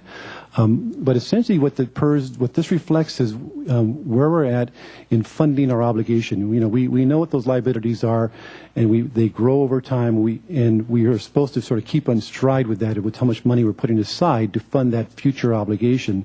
And so this is really a representation of where we're at on a funding status basis. Are we keeping track with the liability that's growing over time with the money we're putting aside for that? And it'll never match up. There will always be, as Mr. Armstrong indicated, changes in what the pay raises are relative to the assumptions made. But on the most volatile side is the asset side, and we see ups and downs. There are times when we were overfunded. About 8 years ago, we were considered a superfunded, almost superfunded, but they were telling us we weren't going to have to pay for 20 years because we were doing so well with the investment returns in the late 90s. So it goes up and down, but as long as over a longer horizon, we sort of keep relatively close to that liability trend line, if you will, then we're doing okay. It just so happens we're in the middle of a really tough couple of years, so we're going to see that number, that gap widen between what we should have in the bank and what we have in the bank. But, over time, that gap should close and will close as long as we have a traditional and normal recovery in our economy. Thank you. And I just mentioned the practical effect on a citizen would be that if PERS doesn't exceed their actuarial assumptions, and they're assuming they're going to make 7.75% annual return, which over the last 20 years they've done better than that. But if they don't, then over time our contribution rate will go up, and there will be more money going to PERS and less money available for you to provide services to the community. That won't happen quickly. It will happen gradually because of their 15-year smoothing, but an increasing amount will probably go to PERS, and then, like I said, less will be available for services for the community. Okay. No other questions. Okay, then I will address one more footnote that we have. And about 2 years ago, the Government Accounting Standards Board made a change in our disclosure requirements. For a long time, we know that we have been paying employee medical costs for retirees, and this has been a common practice in most cities, that they pay a portion of a person's retirement medical costs once they retire. Our plan, you have to have about 15 years of service, and it's capped at about $350 roughly per month. But that we've been paying that out as people retire. We just pay the monthly amount that we've accrued for that. Well, the Government Accounting Standards Board decided that we really should be looking at what that total liability is for the governmental entity, similar to the pension costs. And so they required that we have this other post-employment benefits cost that we have to accrue. This is actuarially determined, and basically it has two pieces to it. One is the retiree medical costs that I mentioned. There's another portion of this which is probably the more significant portion, and that is the subsidy that we pay for the medical coverage that people have under our insurance plans that we have. We've heard a lot in the news here recently about covering the insurance costs of these, higher cost group. Well, that's exactly what we're talking about here. The cost for the cost for insurance, if we were to pay the true cost for a 20-year-old, it would be different than the true cost for a 65-year-old, for instance. And so there's an inherent subsidy in here, and so GASB has required that we actually calculate that amount and that we disclose that liability in our financial statements, and that we accrue that liability on our government-wide statements that we showed earlier. That statement of net assets includes a liability for this OPEB cost, this other post-employment benefits cost. The number for the actually determined number for the year ended June 30th, 2009 was $1.9 million is what our obligation is. And that's at the bottom of those numbers on the far right-hand side there. And this is on page 78 of our report. The total is $1.9 million. We actually made annual contributions of approximately $940,000 towards that liability. So we end up with an unfunded amount in our OPEB liability. We have the option of whether we are going to fund this or whether we are going to continue with a pay-as-you-go method. And at this point in time, we've had discussions about it, but we are this point in time we are on a pay-as-you-go method for funding this liability. We will continue on with discussions on how we want to treat that in the future, but budget considerations dictate part of that, and a lot of various meetings have been held with the actuaries, not the actuaries, the actuaries and city management. And this is a topic that we will be discussing over the coming months and years, even to determine what we want to do with this. But that amount, $1.9 million, is what we had at June 30th, 2009. Did you want to say anything else about that, Bob? And with that, I conclude my report. If there are any other questions, I'd be more than happy to discuss them. Otherwise, I thank you for your time. Okay. Just real quick, I'll do this real quickly, I promise. Okay, Mr. Samario. Just I think it's important for us to know where we're standing in our reserves for the general fund. Sure. Excuse me. So the first three columns relate to the 2009, June 30, 2009. You can see our policy, what it indicates we should have in reserves in the general fund. It's, as you know, it's based on the operating budget of 2010, so we always look forward 1 year to determine what those reserves should be. The disaster reserve is at 15% of the operating budget, and what we should have pursuant to the policy is $15.5 million. And our budgetary reserve, which is 10% of the operating budget, should be about $10.4 million, and then our capital reserve is actually fixed at $1 million. So according to our policy, we should have $26.9 million. As of June 30, 2009, we actually have our disaster reserve fully funded. We have about $1.2 million in a budgetary reserve, which is actually an improvement, and I'll talk about that from last year. And then our capital reserve is still funded at $1 million. So in total, we have $17.9 million. We're short in total of about $9.1 million from what we should have. You'll see that I have shown what the reserves were last year. The disaster reserve last year was $16 million fully funded, and you'll see that it's actually higher than what it is as of June 30, 2009. And that's because our budget next year is smaller than what it was in 2009. As you know, we've been in the middle of cuts. So it's a function of the operating budget. So when it goes up, our reserves go up, and when it goes down, as it has in 2010, our reserve requirements go down commensurately. And our budgetary reserve went up about $700,000. The large majority of that is a result of closing out two things really related to our encumbrances. You know, encumbrances we have at the end of each year, they relate to outstanding purchase orders, contracts for which we are obligated contractually, but we haven't really spent the money yet. And at the end of each year, we have a certain amount outstanding. We carry those encumbrances over to the next year, but it also goes with it the reserves to fund those. And that's a consumption of reserves of what we can otherwise spend on other things. And we went through all our reserves at June 30, 2009, and we found that we had a fair number that were stale. They were just had not been used, had been sort of 90% spent, didn't need the rest of it, but they had never been closed out officially. And then there were also some that were never needed. They were just not used. The project just fell through or whatever. But we had some of those where we felt that we could close them out, and we did that, and that's basically freed up some reserves of several hundred thousands of dollars. But the other thing that was probably more substantial was that we made a policy decision that said we are not going to carry over reserves for encumbrances for that things are non-critical. We typically do that. We basically provide the money into next year, the funding from reserves, to cover those costs that have not quite matured. And what that means is that departments for this year are going to have to absorb those additional costs that were costs for those obligations from the prior year in the current year budget. So it just puts more pressure on this year's budget, which may mean that we have fewer savings by the end of the year. But that was a policy decision, and one of the big reasons for that is we wanted to avoid using reserves as of June 30, 2009. That was one of our goals, and we did accomplish that goal. But in a sense, that helped free up some reserves, which helped add to our budgetary reserve by about $700,000, and that's why that grew.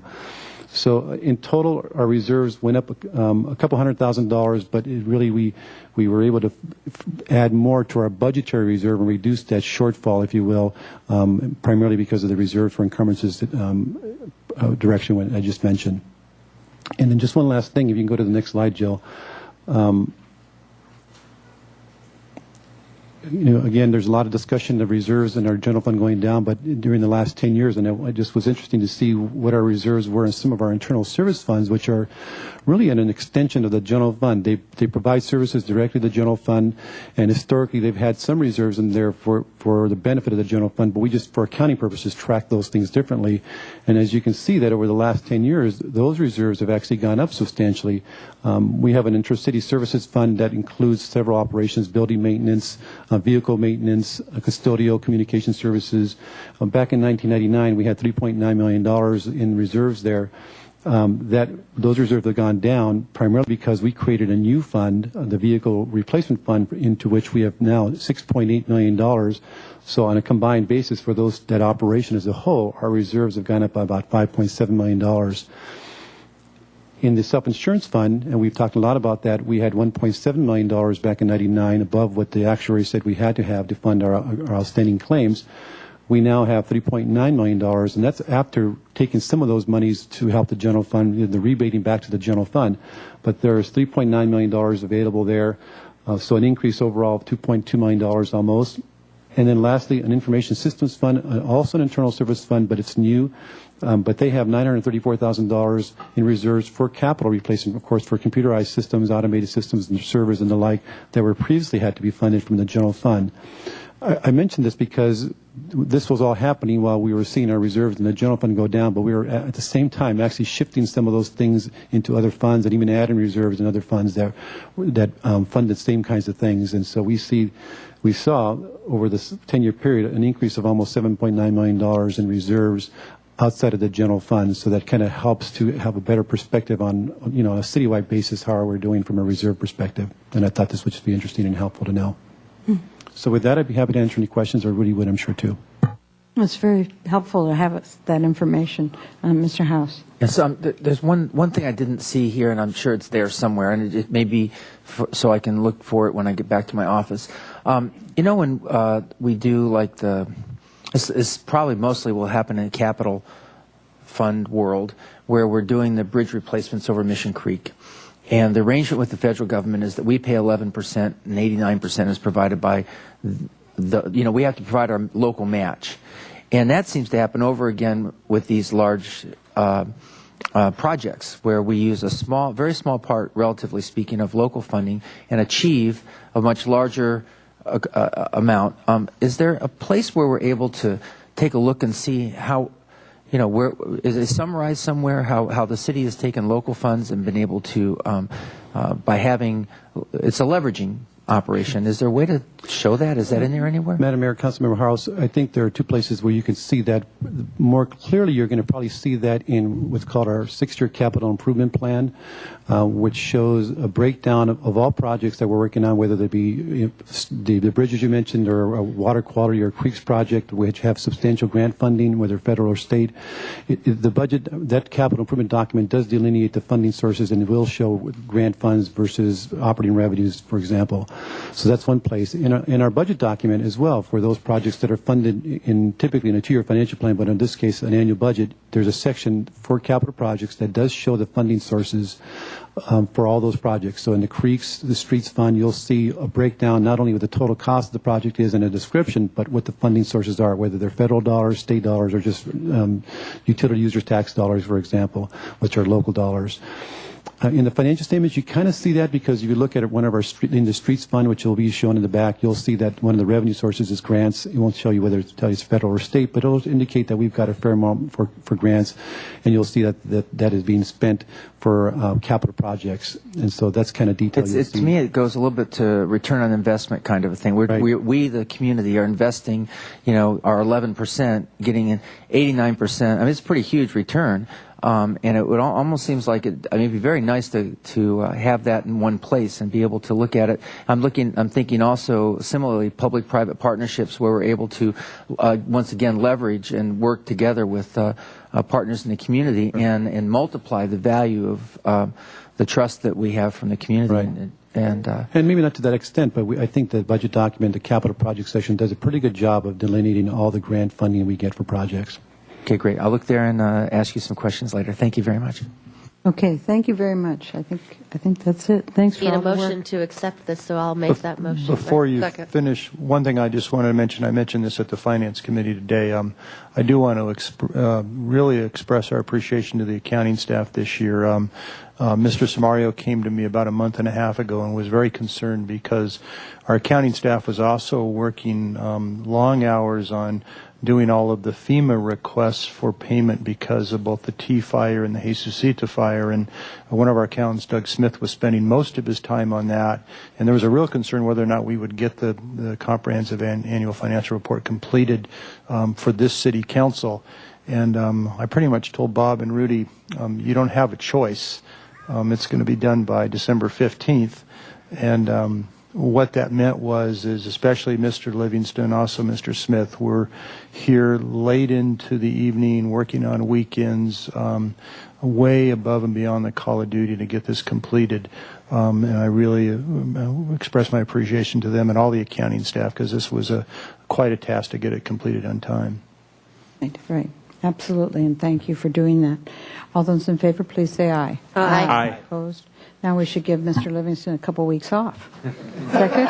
Good idea? I think he's getting that unpaid, mind you, because of the furlough, remember. Oh, I forgot about that. That is a terrible joke. Okay.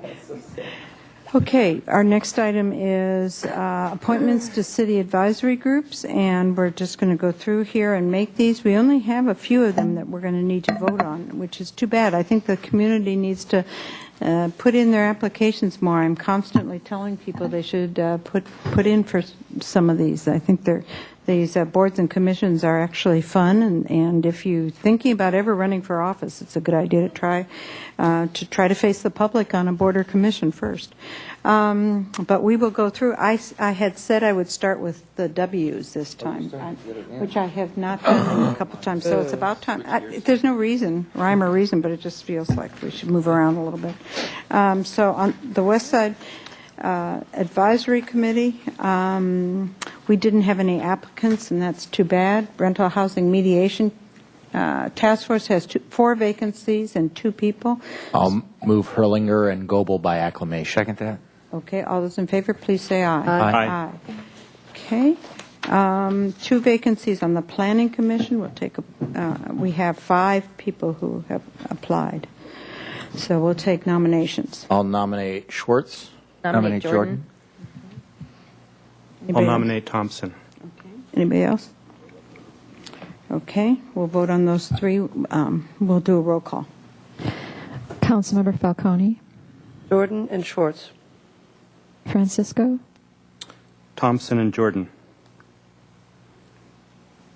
House, Schwartz and Jordan. Schneider, Thompson and Jordan. Williams, Schwartz and Jordan. and Mayor Bloom. Schwartz and Jordan. So we have, Jordan and Schwartz. those are 2 new planning commissioners. 2 vacancies, 2 new planning commissioners. Move Quesabeer and Weiscombe. For Parks and Recreation Commission, we have 3 vacancies and 2. So Chris Casebeer and Leslie Weiscombe. All those in favor, please say aye. Aye. Opposed? Okay. 4 vacancies on Living Wage Advisory Committee. We have 1 person. Measure You P? missed a page. I'm sorry, Measure did I P. skip a page? Move How Buffington silly. by acclamation. Yeah. Second. Oh. There we go. Okay. Measure P? We have a motion. Move by acclamation. Okay. All those in favor, please say aye. Aye. Aye. Aye. Opposed? Okay. 2 vacancies on Lower West Side. Move Contreras by acclamation. Second. All those in favor, please say aye. Aye. Aye. On Living Wage, we have 4 vacancies, 1 person. Move Gabe. Domino Cielo. Cielo.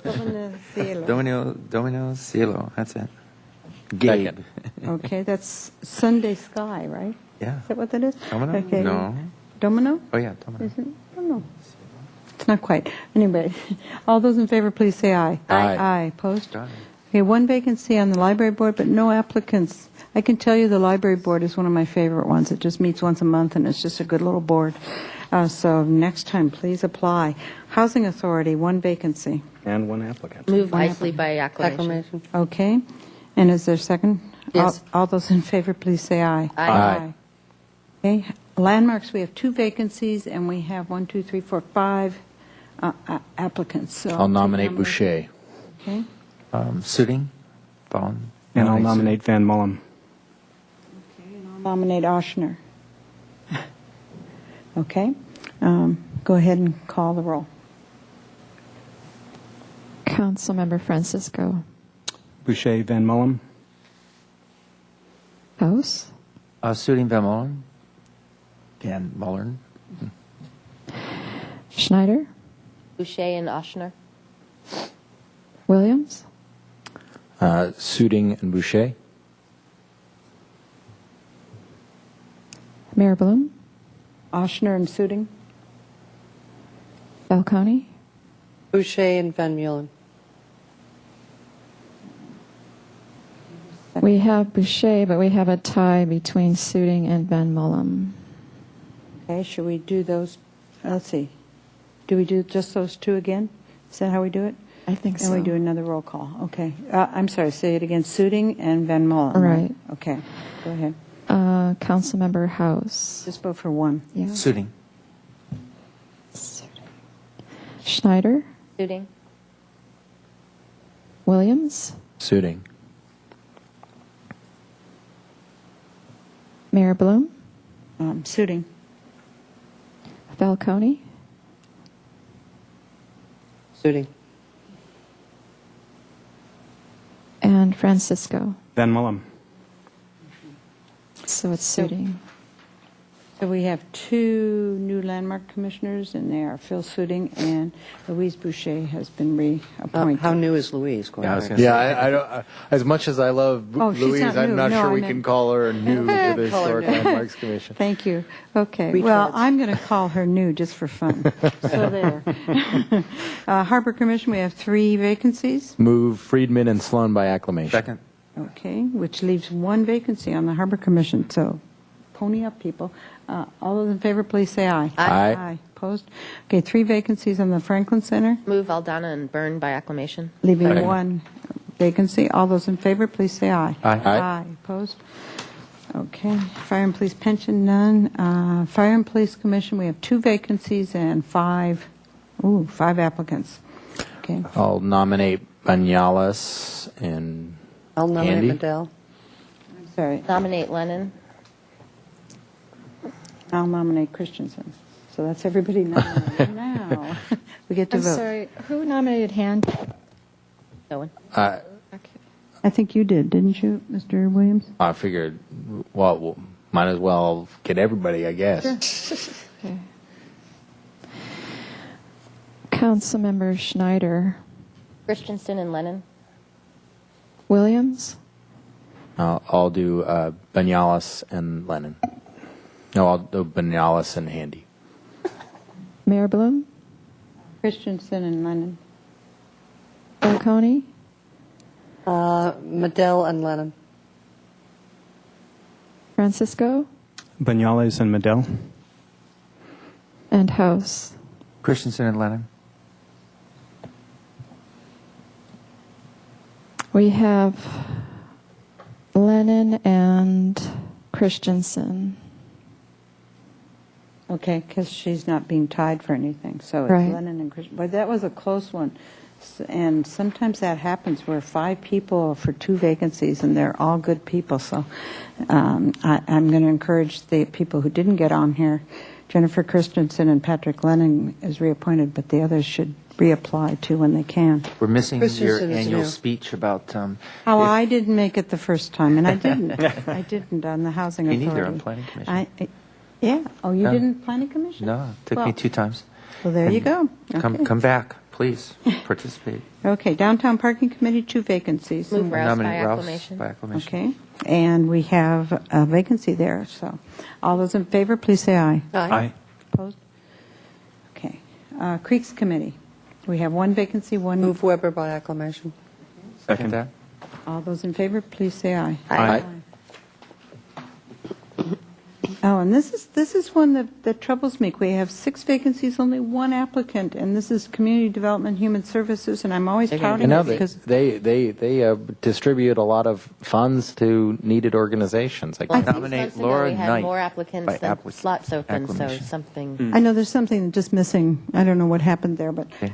maybe we we told him it was so much work because we keep thanking him for all their work. So if we stop thanking him for all their work, maybe more people. So I come. nominated Laura Knight. Okay. Second. By acclamation. By acclamation. By acclamation. All those in favor, please say aye. Aye. Aye. Opposed? Thank you, Laura, for No, your work. almost $1 million in funds they distribute. So, Civil Service Commission. Move McKee by acclamation. Second. Okay, all those in favor, please say aye. Aye. Aye. Arts Advisory Committee, we have 4 vacancies and 3 people. Move Baradiak, DiPicciotto, and Fairleigh Green by acclamation. Okay, all those Second. in favor, please say aye. Aye. And Architectural Board of Review, I'll nominate Mosel. okay. Any other nominations? Nominate Gilland.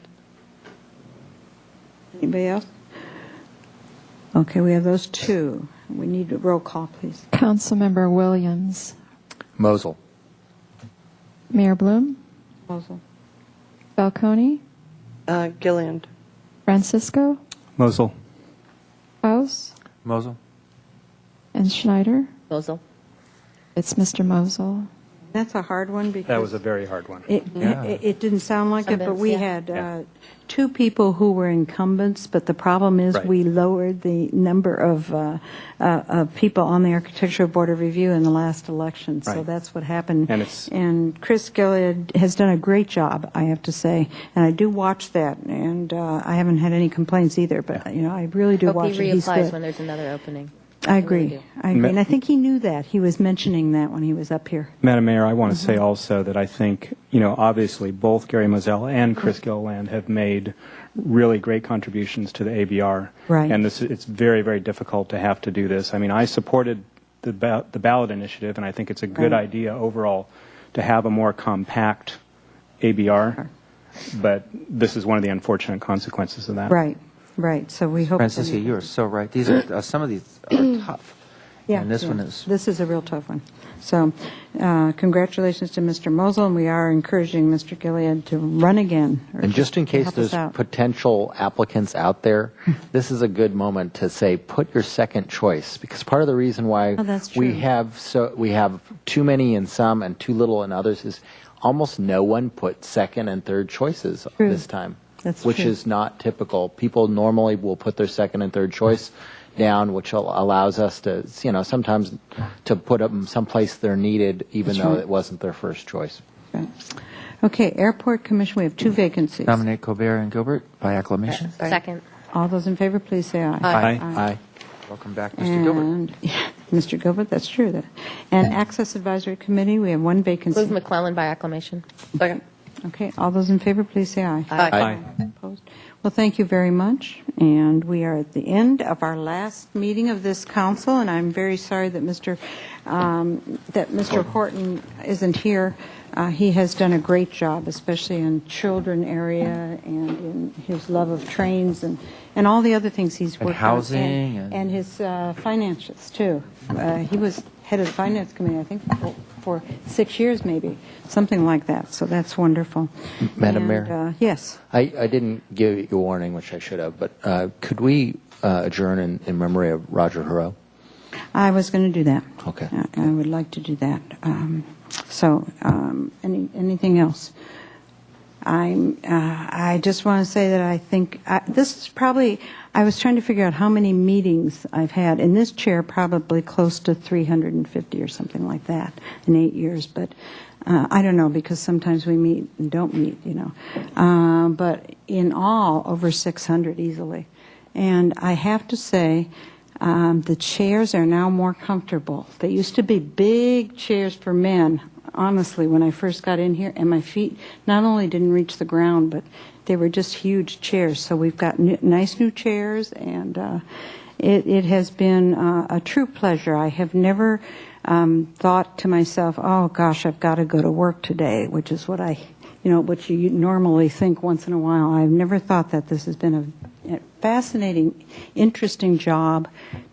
I've totally loved it, and I hope that the new council finds it just as interesting. I know some of the issues are very difficult. I've seen this room full of people who are dog owners. I'm not going to go over that one again, but that was the biggest one we've ever had, 110 dog owners.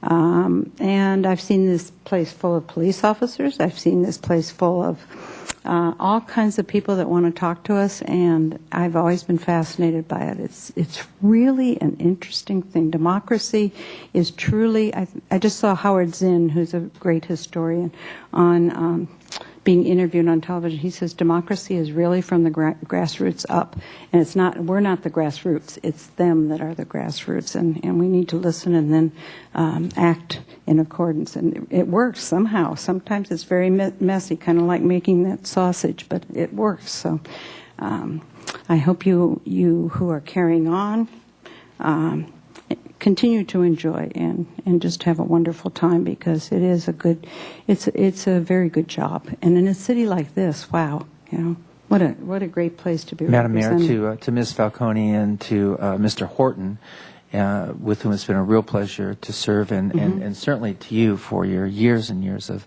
community service, and you've just done a great job as mayor. It's just been really wonderful working with you, and you're going to be missed, and you're going to get a chance to watch and do the Monday morning quarterbacking as much as you want, I'm sure. Or not, as it were. But really, thank you very much. It's been just a pleasure to serve with you, and you've deserved this next phase. Well, it'll be a good phase. Are you going to write a book? Is that correct? I keep saying that. I have no idea. But yes, I'm definitely going to write that book.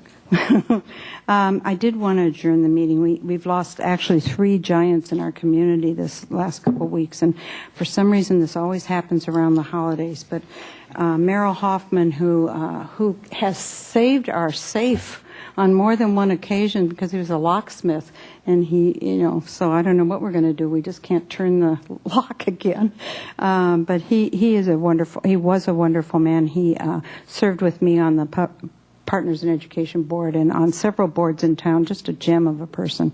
And Ugo Melchiori, who truly, he came over from Italy on a boat, and I think he said he had 15 cents in his pocket, but whether it's 15 cents or $15, he certainly worked hard and appreciated this country, and we are going to really miss him. And he and his sons and his company made the New Granada Theater, so he's an absolutely great man. He and Mario Borgatello were buddies, and so I know Mario will miss him.